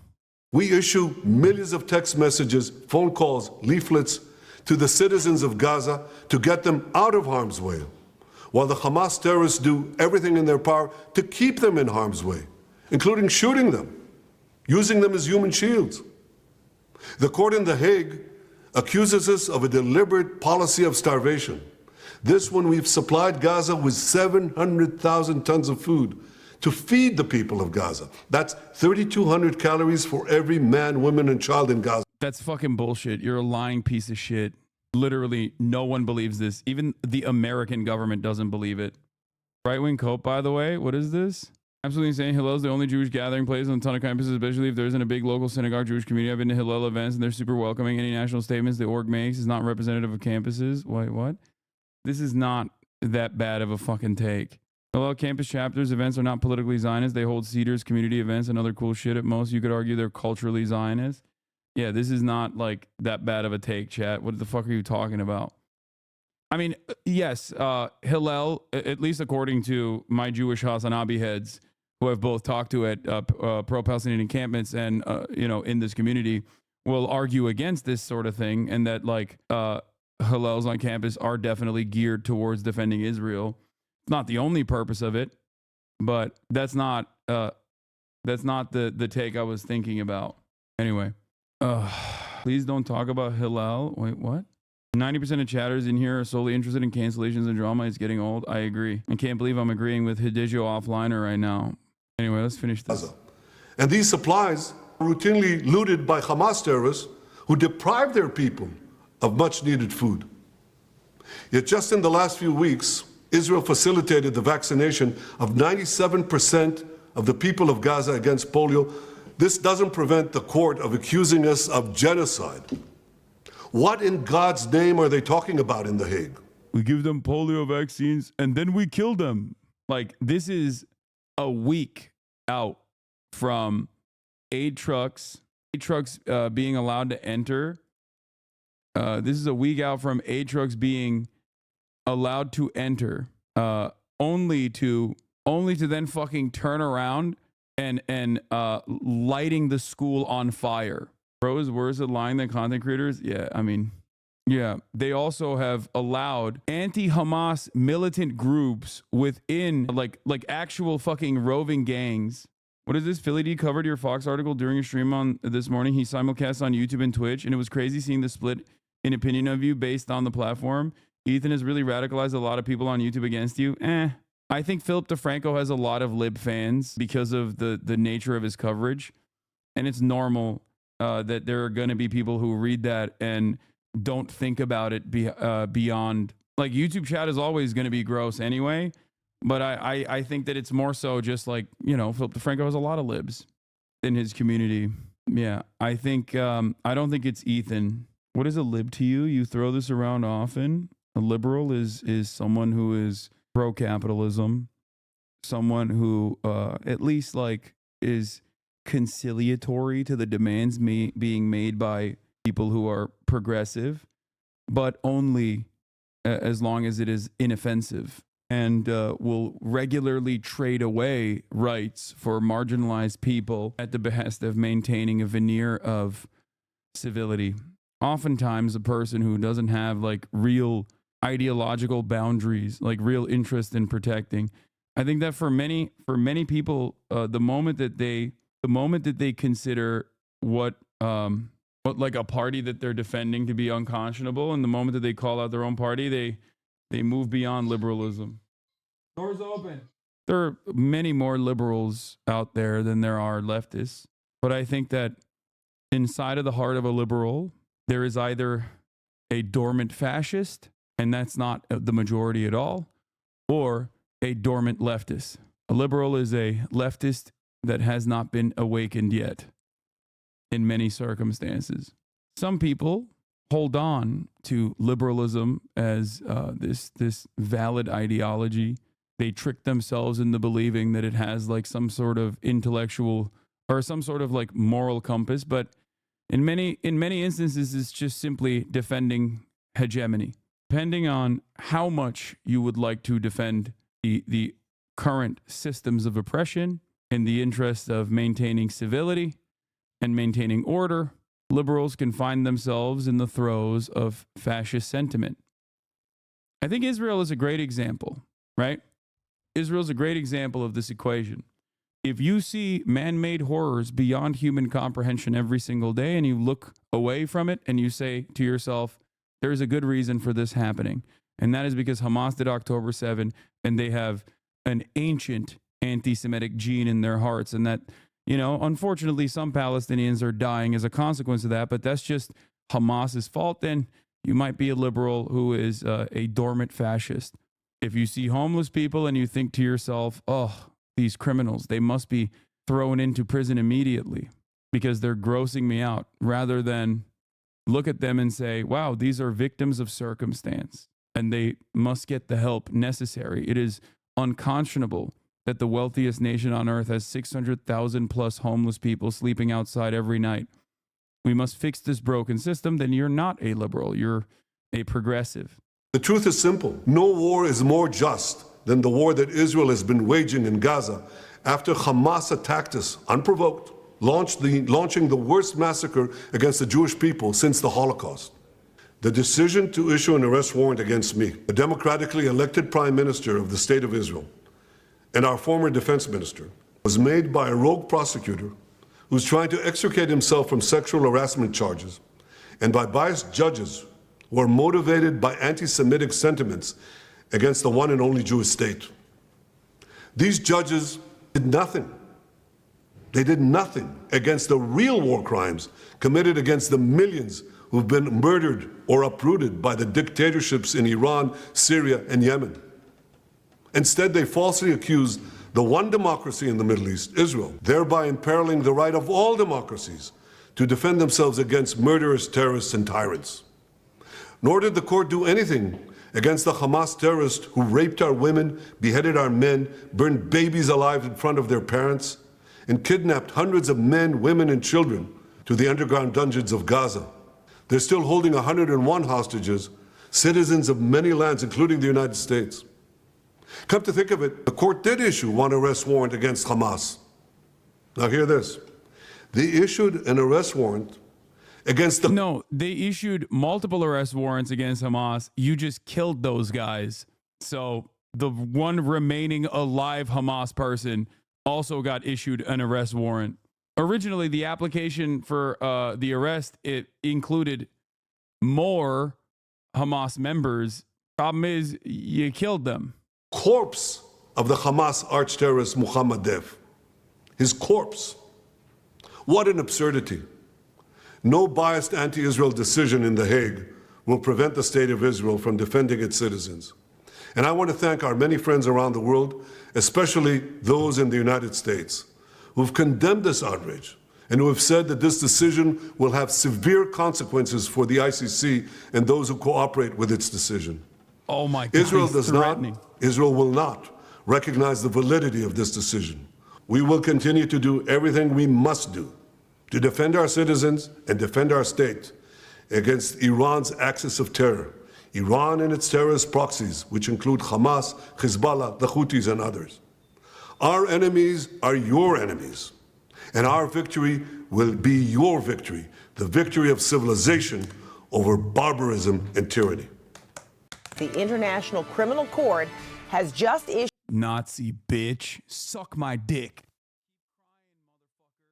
Yeah, everyone is an anti-Semite, including all the Jewish people that participated in the prosecution of Benjamin Netanyahu and this war criminal tribunal and this war criminal prosecution.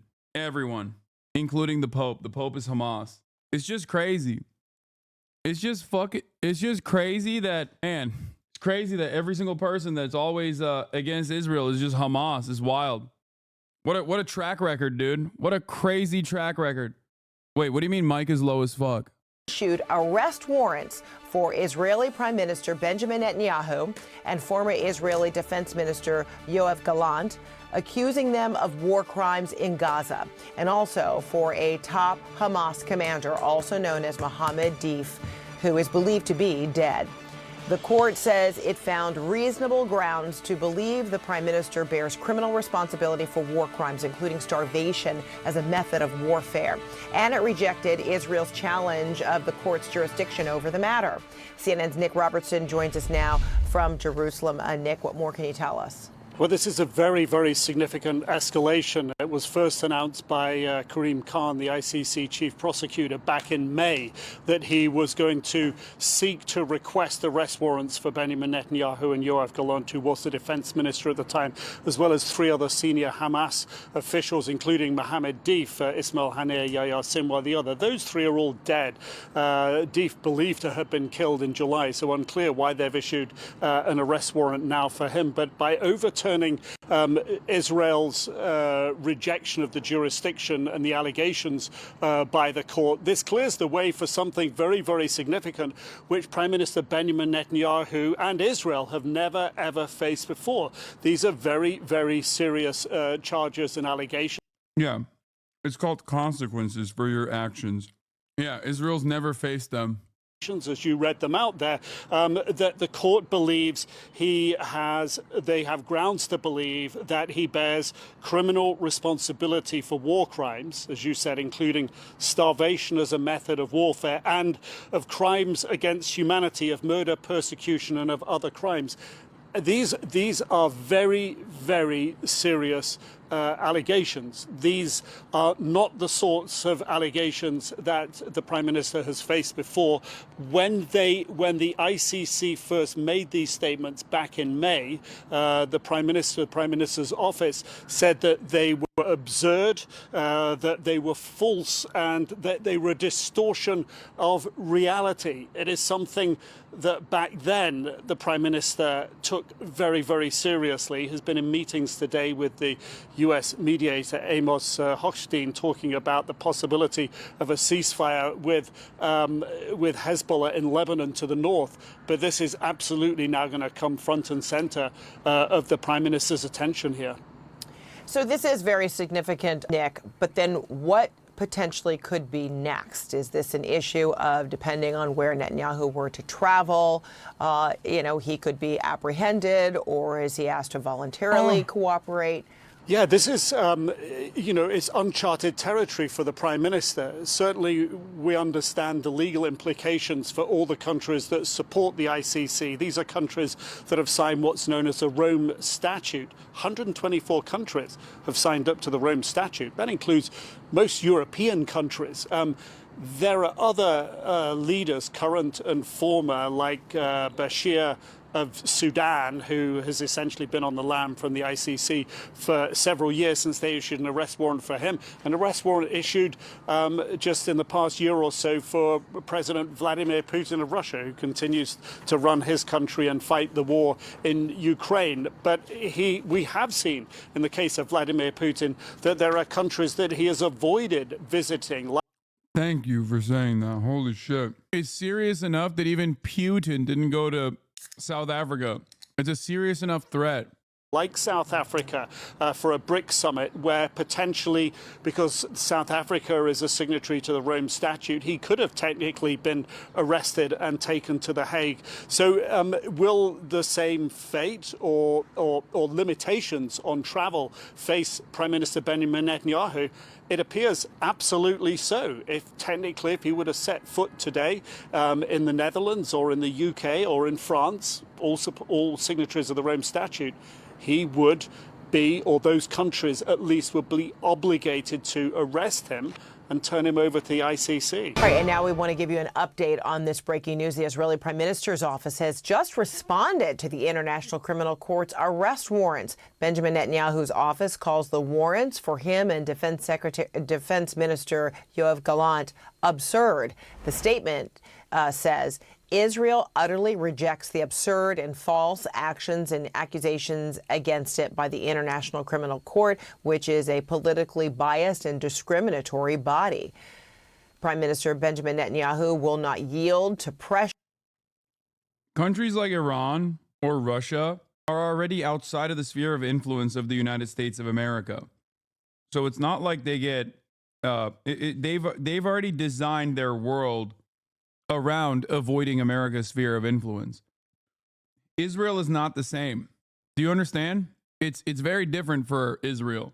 Will not back down and will not retreat until all the goals of the war set by Israel at the start of the campaign are achieved, end quote. We are following developments out of northern Gaza, where one medical official says Israel launched deadly strikes overnight on the city of Beit Lahia.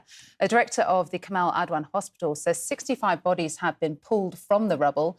He says doctors and medical staff are digging with their bare hands because there are no rescue teams and no ambulances to provide assistance. And he expects the death toll to rise. He's making a desperate request to international organizations to bring in much-needed medical supplies. Meanwhile, the US has vetoed a UN Security Council resolution that called for an immediate and unconditional ceasefire in Gaza.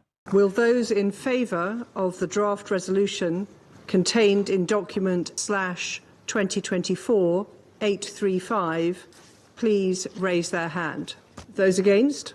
Well, only the US voted against the resolution on Wednesday. Ambassador Robert Wood said the US has made clear it could not support a ceasefire that failed to secure the release of hostages still being held by Hamas. Palestinian officials condemned the veto, saying the move only emboldens Israel to continue its crimes against innocent civilians. CNN's Paula Hancock's following. I mean, that is the reason why they vetoed it.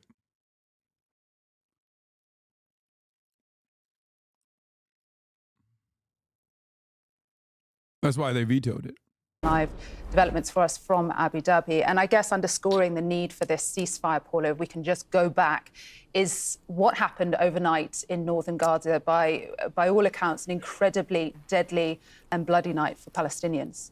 Yeah, Christina, this latest strike, which has claimed many lives, happened in Beit Lahia. This is in the northern part of Gaza. It's an area which has been, those who have been living there say it has been under siege for about 6 weeks now, since the Israeli military decided that they needed to carry out further military operations there because they believed that Hamas was regrouping in the area.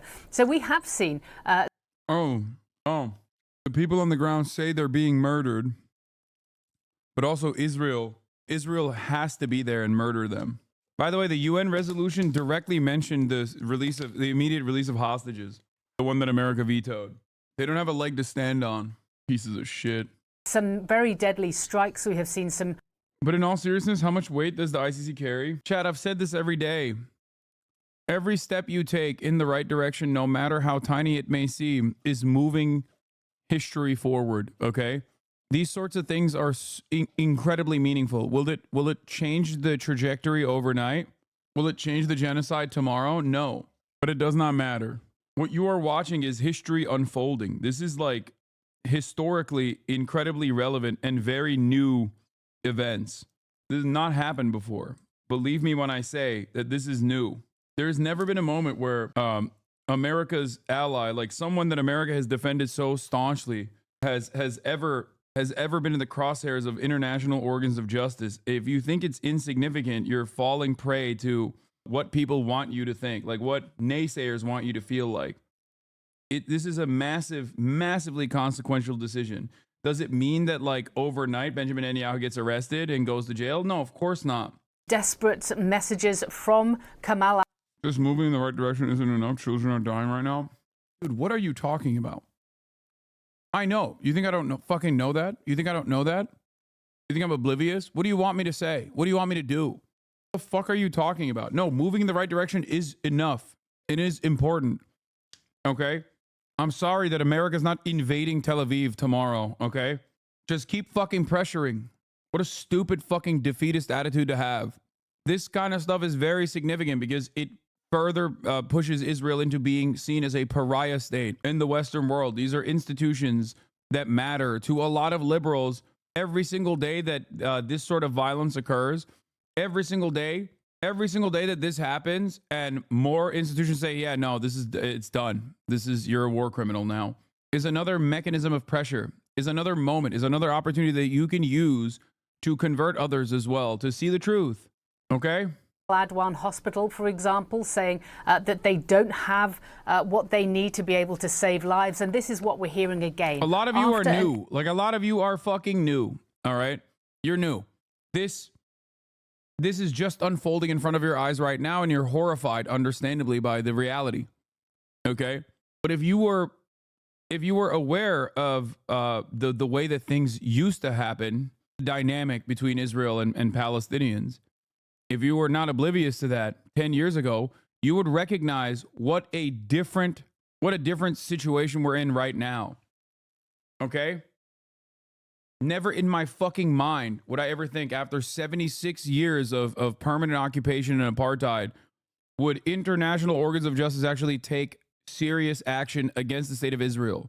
Airstrike hit a building near that hospital. The director of the hospital says some 200 people were sheltering there. He believes, or has been told at the time of the airstrike, and at least 65 people have been killed at this point. Now, he says that those are bodies that are brought into the hospital. They are also receiving injured, but he says that death toll is more than likely to rise. They don't have heavy equipment in this area. The Gaza Civil Defense is unable to operate in this area, and he says that doctors and medical staff are using their bare hands to try and find further casualties within the rubble itself. Now, we have asked the IDF about this strike specifically, but what they have said about previous strikes in this area is that this is where Hamas is operating, and they have been calling for civilians to evacuate the area. We heard from the IDF, they believe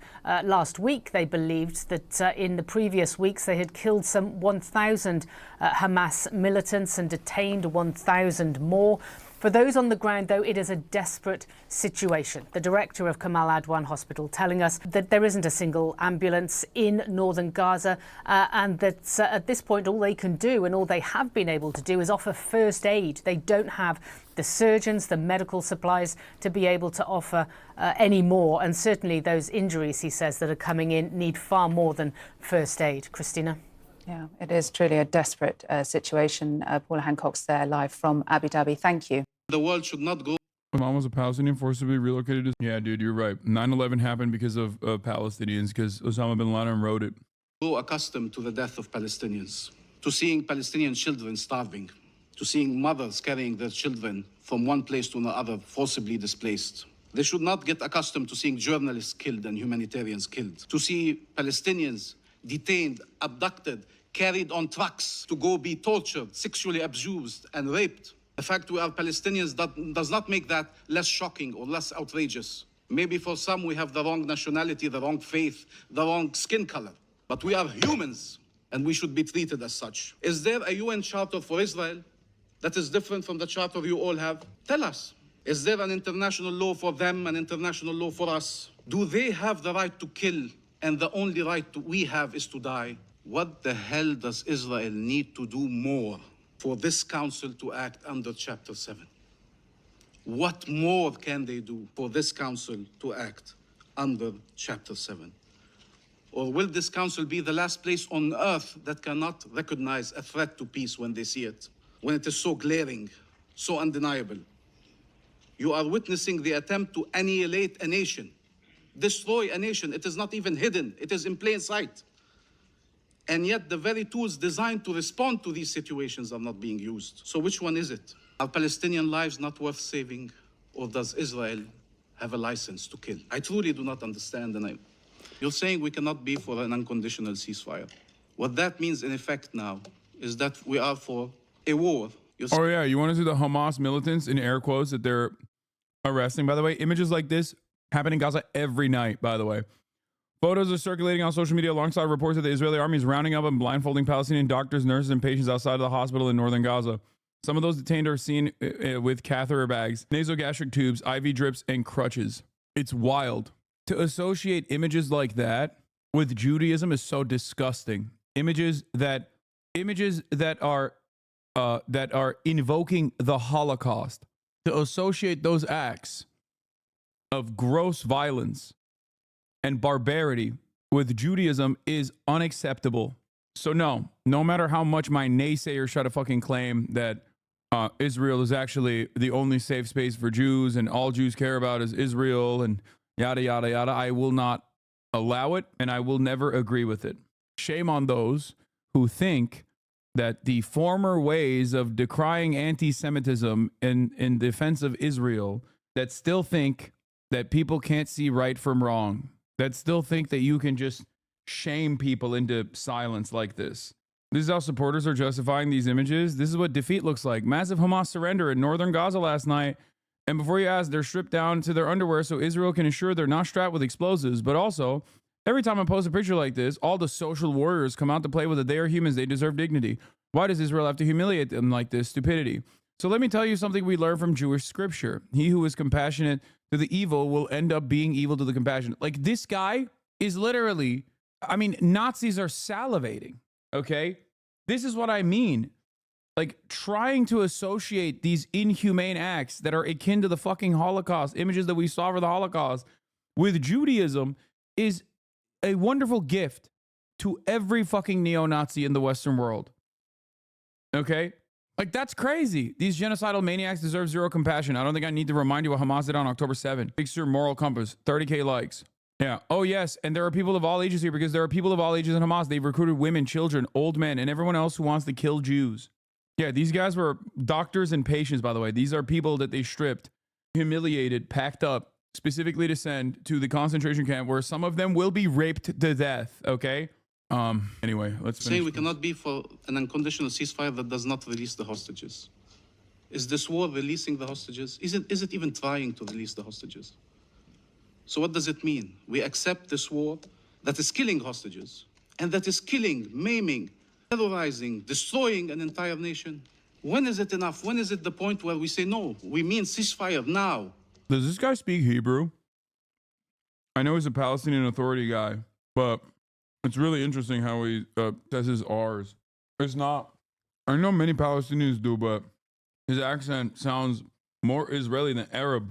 But he is a Palestinian Authority guy, so West Bank might have had a Israeli teacher, like an Israeli English teacher. And that's why he sounds like that. Just something interesting. Now, we will not allow you to not listen to us, to ignore us, to insult us. Like, he has an Arabic accent, but then when he says his R's, it sounds like Hebrew. To play games with us. This resolution is trying to restore life, to save lives. It's not a dangerous message. The draft resolution is not a dangerous message. This veto is a dangerous message to Israel that it can continue executing its plans, the very plans you oppose. What does it mean? That release of the hostages should be unconditional? This is what the Council has said repeatedly now for a year. Release of hostages should be unconditional. But stopping killing Palestinians is conditional? There are acceptable conditions to stop the mass killing of Palestinians? Israel will always claim conditions have not been met because its plans require it to continue this war, to annex the land and destroy the people. And therefore, we can no longer accept its conditions. 14 months, and we are still debating if a genocide must be stopped. There's no justification whatsoever for vetoing a resolution trying to stop atrocities. No justification for that. What happened on the Senate floor. Independent Vermont Senator Bernie Sanders speaking ahead of Wednesday's Senate vote to block the sale of U.S. tank rounds, bomb kits, and other lethal weapons to Israel. The measure did fail, but 18 other senators joined Sanders to stop arming Israel. I've heard members of the U.S. Senate come to this floor to denounce human rights violations taking place around the world. I've heard well-founded concerns about China's brutal reception of the Uyghur ethnic minority. I've heard rightful outrage about Putin's brutal... Bernie, you can't say that, bro. What the fuck? That's crazy. Bernie said there's hella fucking white guys with ankle shorts in Xinjiang wearing like fitted caps, riding high on the brim. Ohio gas station Andes. Zoomers won't know this one. There was a term for... Back in the day, there was a term for dudes who dressed a particular way. It's basically the N-word, but with a W. That's what he said. Literally, the word he said is the N-word with a W. I'm trying to say Uyghur. Insane clown posse fans. Attacks against Ukraine and bombing of civilian installations. I've heard genuine... He's courting the attention of dudes who still use synthetic weed, yeah. ...concern about Iran's outrageous crackdown on peaceful protesters. I've heard repeated condemnations of Saudi Arabia's terrible treatment of women and political dissidents. And on it goes.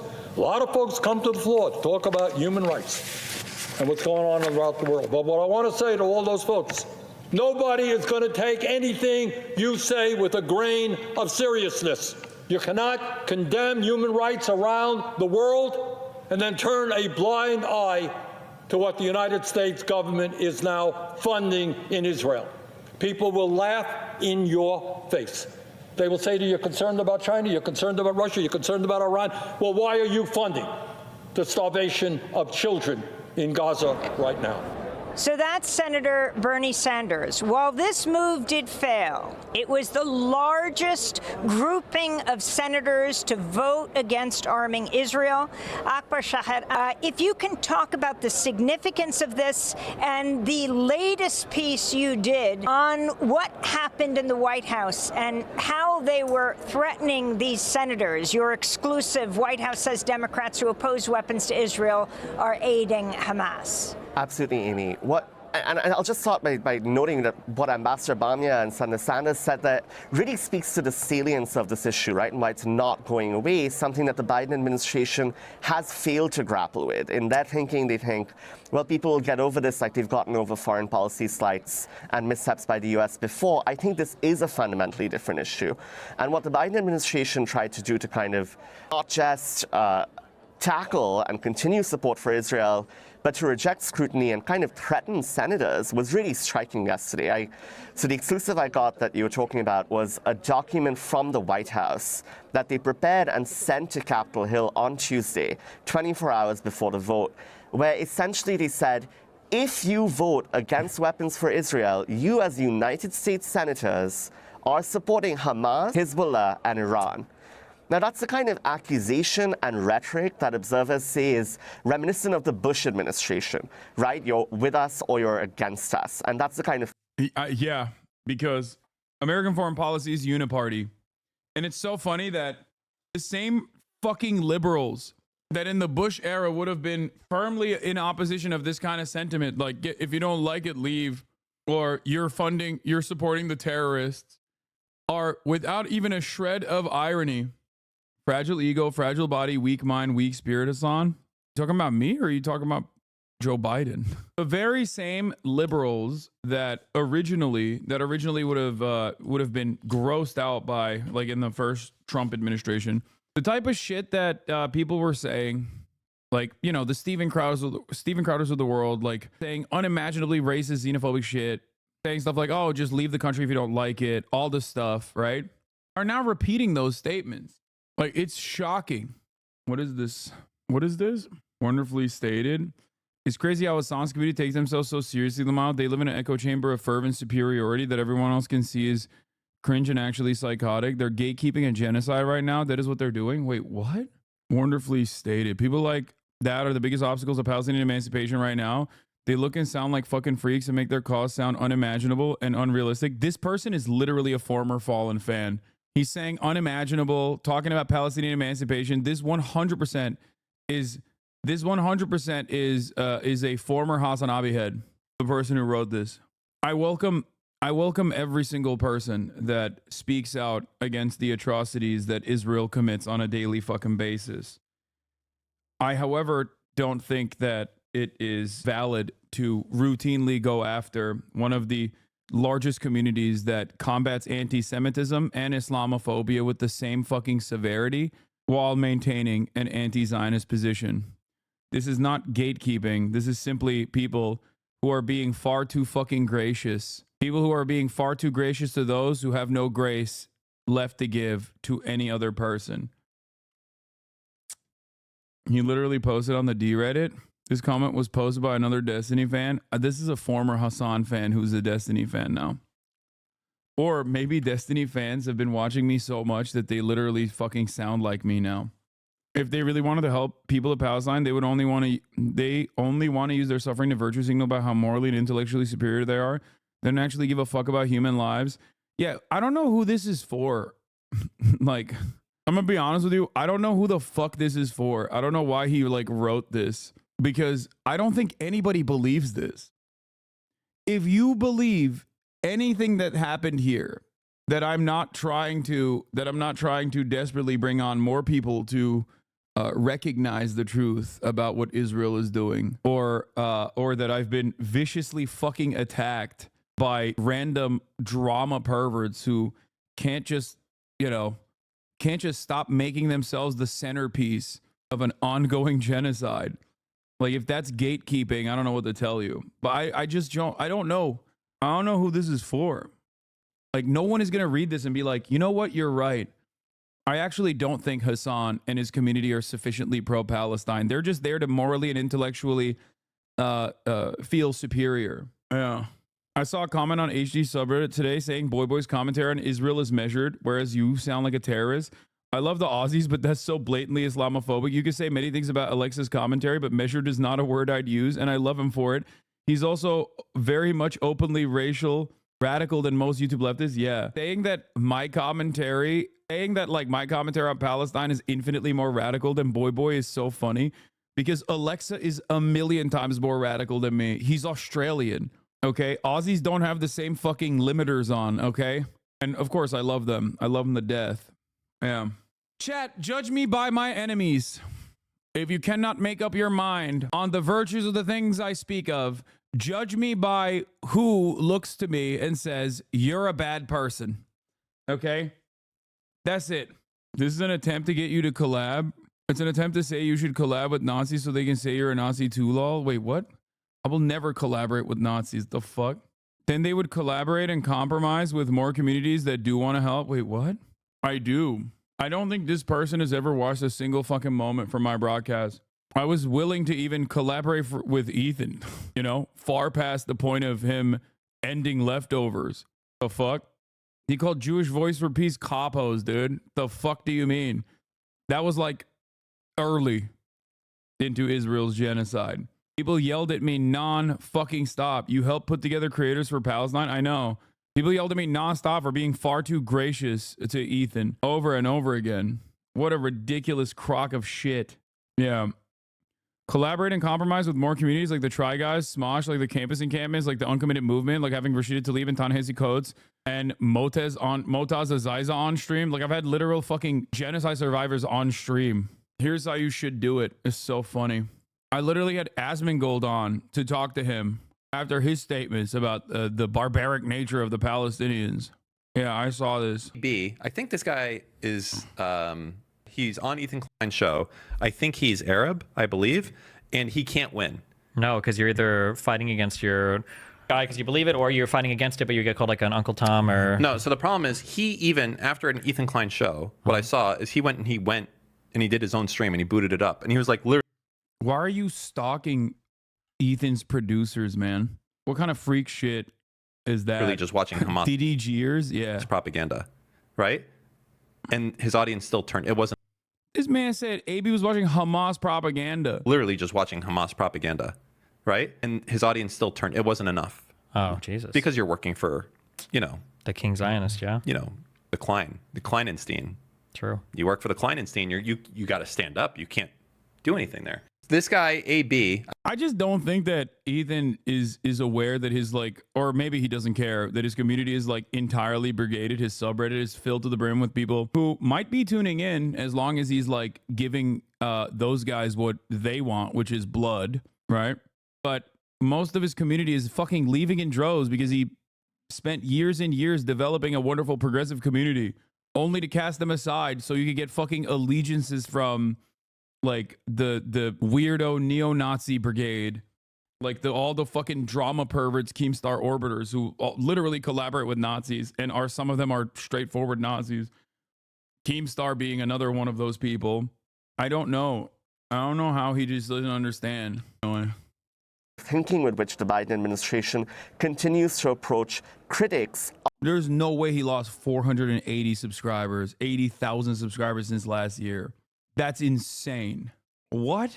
It's on social media. A lot of those subs are from the last 3 months alone. Jesus Christ, dude. I mean, that puts into context why the fuck Hassan train has come, you know? Would you be open to talking to him again if there was someone moderating it like Sam Cedar? Yes. But I don't think he would like that. I don't think he would want that. I asked him to talk to Sam Cedar privately, and he said it was anti-Semitic. So... okay, I don't care. I don't care about Ethan's analytics. Let's just keep going. Let's keep going. All right. Gates has officially withdrawn from Attorney General. But before we do Matt Gates, I do want to talk about the way that people have responded. The way that people have responded on the American side to this story. Here's what the White House press secretary had to say about the ICC and its jurisdiction over Israel. ICC is issuing arrest warrants for several top officials, including Netanyahu, over Israel's conduct in this war. I know that the U.S. rejected this decision. Does the administration see this ruling as a threat to Israel's ability to defend itself and also... They coming for you, Assam, beware. Why do people say stuff like this in my chat? Hearing that Attorney General nominee, former Congressman Matt Gaetz has... Oh, sorry. Republican Senator Lindsey Graham is calling for the Senate to sanction the ICC after this decision. Is that a measure that the White House would support? Yeah, so a couple things. Let me just say, because this is the first time I've had an opportunity to speak to this at the podium, so let me just say more broadly that we fundamentally reject the court's decision to issue arrest warrants for senior Israel officials. We remain deeply concerned by the prosecutor's rush to seek arrest warrants and the troubling process errors that led to this decision. The United States has been clear that the ICC does not have jurisdiction over this matter. You've heard us say this before. Whatever this prosecutor might imply, there is no evidence, none, between Israel and Hamas. There's just none. In coordination. I just want to point out something that Felix also pointed out, which is everyone laughed at that stupid ass Tom Cotton post, but the White House's position is pretty much identical. I really hope for nothing but the absolute worst for anyone still working in this administration. Partners. And it's correct. It's like there is virtually no different function with what Karine Jean-Pierre is saying here than fucking Tom Cotton. The only difference, I guess, or the only important difference, I guess, is that Tom Cotton is like openly dropping all pretense of civility and is just like, we're gonna bomb you, like we're gonna bomb the Netherlands. With partners, including Israel, we are discussing. Is Biden, she's doing her job? Well, first of all, she's doing a fuck-ass job to begin with. She's never been good at her job, so make no mistake. I've never, even when, there's never been a moment where I've actually thought Karine Jean-Pierre was doing a good job. And secondly, I still don't give a shit, okay? Oh, she's just following orders, chat? Yeah, okay, resign. Have some fucking grace. Have some dignity. Certainly those next steps, what that's going to look like. And to your question about sanctions, that's basically kind of just answered it in that last part of what I said. We're in consultation with our partners and also, which include Israel, about our next steps. We fundamentally reject that the ICC has jurisdiction over this situation. And so that's something that we've been pretty clear about and will continue to do so. Calling a black woman a DEI pig is wild. Point to the part where I said that. Her being black has no basis in this. She just sucks at her job, and she has always sucked at her fucking job. Why do you choose to hallucinate what the fuck I'm not saying instead of just listening to what I am saying? It's very annoying. Do you do this because you hope that maybe someone will clip this from the chat and be like, wow, I can't believe Hassan said that? Fucking bot. 90% of my haters just fucking imagine what I'm saying and then just get mad at their own imagination. Like, hey, sorry, man. I just hallucinated you saying something and it was pretty fucked up. The thing I hallucinated you saying. I love how your haters can't decide if you're a far left terrorist or a right winger. It's because my haters are almost always coming from very similar areas of the internet where they fancy themselves to be the perfect center, with the ultimate goal of trying to get me fucking canceled. So, Monday it'll be I'm a horrific racist, and then Tuesday it'll be I'm too much of a fucking woke leftist liberal. I mean, the fucking dipshit that got banned recently was actively trying to go to like the likes of Tom Cotton and right-wing senators to expand on the anti-Semitism crusade so that he could bring on conservatives into the fray. He was like, he actually moved on from just simply attacking Twitch on the basis of anti-Semitism and wanted to also bring in right-wing Republicans and have Twitch go in front of Congress because of anti-white racism that Twitch was demonstrating. Anti-white racism and anti-conservative politics. Does that strike you as someone who's a liberal? Does that strike you as someone who's a serious person or a sincere person? And now he doesn't have to be a part of this like supposedly anti-Semitic website that he was so aggressively in pursuit of, including but not limited to like unmasking people that work at Twitch, combing through their fucking tweets, combing through every single log that has ever been logged in this chat to find personal information of people in my audience, going after my friends. That person is now banned. Now he can be on the not so anti-Semitic and not so vicious website that is Kick.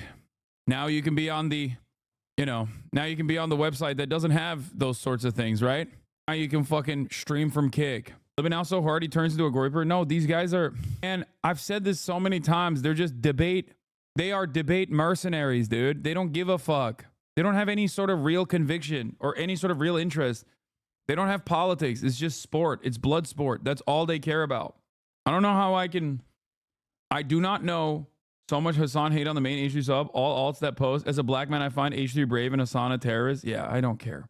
Hassan, that Dan freak is trying to take credit for you not playing ads anymore, Lamau. He doesn't know your contract expired many weeks ago. Yeah, that's also very funny because like I have very openly talked about how I hated fucking running ads to begin with. And while I still retain the position and the right to potentially run ads in the future, like I was not interested in running ads post my contract, which I think is very funny. Yeah, right. Yes, I know. You will never understand someone with real convictions. And that's precisely the reason why you always will project. You will always think I'm cynically advocating for the things I'm advocating for. Your favorite content creator will never say no to $1 million deal to advertise on this broadcast on election day. Your favorite content creator will never do that. Your favorite content creator shit on NFTs openly and then took the bag from an NFT company. But you don't care because he's a deity in your eyes. You're in a cult, okay? It's sad that so many people have been misguided and deluded online, and they genuinely think, and this is not even about like Destiny or Dan or anyone like that. This is just like an overarching, this is just like a principle that I've noticed online is that so many people online personally think that the only way that someone can be honest or truthful is if they're being a scumbag. Like we are stripped away of our humanity online so significantly. And everybody just thinks like, oh, that guy's a real guy. He's just saying it like it is. He's just saying things that I agree with. And the only way that people online can think that a content creator is authentic is if they're being a fucking scumbag, if they're being an asshole, if they're being fucking bigoted. It's so mind-boggling. And that's why I see this all the time from people, from my naysayers who are like, he doesn't really believe any of that shit. He's doing it for a fucking grift. He doesn't believe any of that shit. He must be saying it because he's audience captured. It's like, I built this fucking audience, man. Okay? Every single person in this community at a certain point had a firmly held conviction that was directly at odds with the way I see the world. Every single one. And that's normal. And there are still a shit ton of people in this community that don't see eye to eye with the way I see the world. Okay? And yet, you know, they can overcome that disagreement in opinion. I would not be as successful as I am right now if I wasn't fucking ruthlessly and brutally honest and stubborn to a fucking fault. That's it. My job here, my primary function here is to try to walk people away from the cliff of radicalization, right-wing radicalization. And I think I do a very good job at that. And I think that's precisely the reason why many people are fearful and they're angry and resentful. One, because they refuse to listen to the words and instead try to find some other cynical purpose behind these words to say, oh, you must be grifting. Okay, there must be some alternative reason as to why you're saying these things. No one could possibly think these things. You're rich. Okay, I said the same shit when I was poor. What do you want?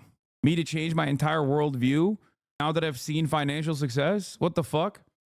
Wouldn't that be dishonesty? That's what I don't understand is this demand, this endless demand of dishonesty from my naysayers. They're like, please be dishonest. The biggest validation your haters give you is the level of tongue twisting they have to do to make you out as a scumbag. I know. The question I have for a lot of people is this. Would you ever grift to the left? Does it seem like a good audience to captivate if you were to grift? Or would you go to the right? There's nothing leftists hate more than other leftists with marginally different points of view than them. Okay? If I'm such a bad person, then why, oh why, do you have to constantly massage the truth with clips out of context? Why do you feel the need? Why can't you let my commentary stand on its own? Are you afraid that people will see the truth? That's why every day you still see on Twitter people posting my quotes from the Fox News article and others being like, damn, I thought this guy was a real piece of shit. I'm actually going to tune in now. It's like, dog, I've been saying these things for years. It's not new. That is precisely the reason why you can always go back in time and look to my commentary, okay? And recognize that I've been saying the same shit for years. You must not have been paying attention, okay? Saw someone say they just thought you did React content and stole videos. Yeah, no, of course. I don't even fault these people, by the way. I do not fault these people. Everyone is busy. Everyone is busy with their own shit. Everyone is busy with their own lives. So they watch one drama video and they make up their own minds. I don't expect them to scratch the surface and try to understand whether or not this is like a false framing, whether or not this is a serious person who made a YouTube video. Are there examples of topics that you've changed your viewpoint from past commentary? I mean, I was open about my journey through being transphobic and no longer being transphobic and an advocate for trans people. Same with like making misogynistic jokes, things like that. Definitely a lot more broy. I was committed to a 2-state solution. I was wrong. That's another one. I said Russia would never invade. You know what's really funny? I said Russia would never invade Ukraine. And I immediately apologized. And I said, look, I was wrong. I was so fucking wrong. I thought Putin wasn't this stupid. And he was, right? And the funniest part about that is, like, my recognition of my wrong prediction has been brought forth endlessly for the past fucking 1,000 days. You said Texas would turn blue? No, I didn't. No, dude. See, this is wrong. I never said Texas would turn blue. I said Texas is so unlikely to turn blue that I would do a tasteful nude photo shoot if it were to happen. Anyway, you said LeBron is the GOAT? Okay, that's true. Now you're posterizing my dubs. But anyway, let's get back to it. Tracking state reactions to the ICC arrest warrants against Netanyahu, Gallant, and Dafe. Methodology notes, except for key actors, Israel, Palestine, US, I will only track MFA, US, and HOG statements. Simple retweets of the ICC press releases are not counted. Israel said dark moment. Foreign ministry said dark moment at the International Criminal Court, The Hague, and has lost all legitimacy. This is a dark day for justice, says Israel's president Isaac Herzog, who is anti-miscegenation. Taken in bad faith, outrageous decision of the ICC turned universal justice into universal laughingstock. It makes a mockery of the sacrifice of all those who fight justice from the Allied victory over the Nazis till today. Invoking the Nazis while you are the Nazis is crazy work. Okay, absolutely crazy work. I think that overall, if the International Criminal Court had not taken this stance, if the International Criminal Court had not taken this fucking stance, then they would be a laughingstock for many people. Maybe not the institutions, but for many people. You should talk more about being educated in a country that teaches genocide denial at school and how you can overcome that by shedding whatever sort of cultural entitlement and reinforces seeing and empathizing with others. I think it's very relevant to the world at present. Yeah, I don't know what my turning point was, but I always thought like that it just seemed not great reasoning at best, even from an early age. And this chatter is talking about the Armenian genocide, which is, taught as false, taught as a falsehood in Turkey. So I feel like it's probably similar to the way that like the indigenous genocide is taught in some schools in America, maybe. You know what I mean? Where you just kind of look at it and you're like, this doesn't make a lot of sense. This doesn't really add up, But I won't say that if I could do it, then so could you to everyone living in Israel. You know what I mean? Were your parents left this? Fuck no. Damn, this guy's good.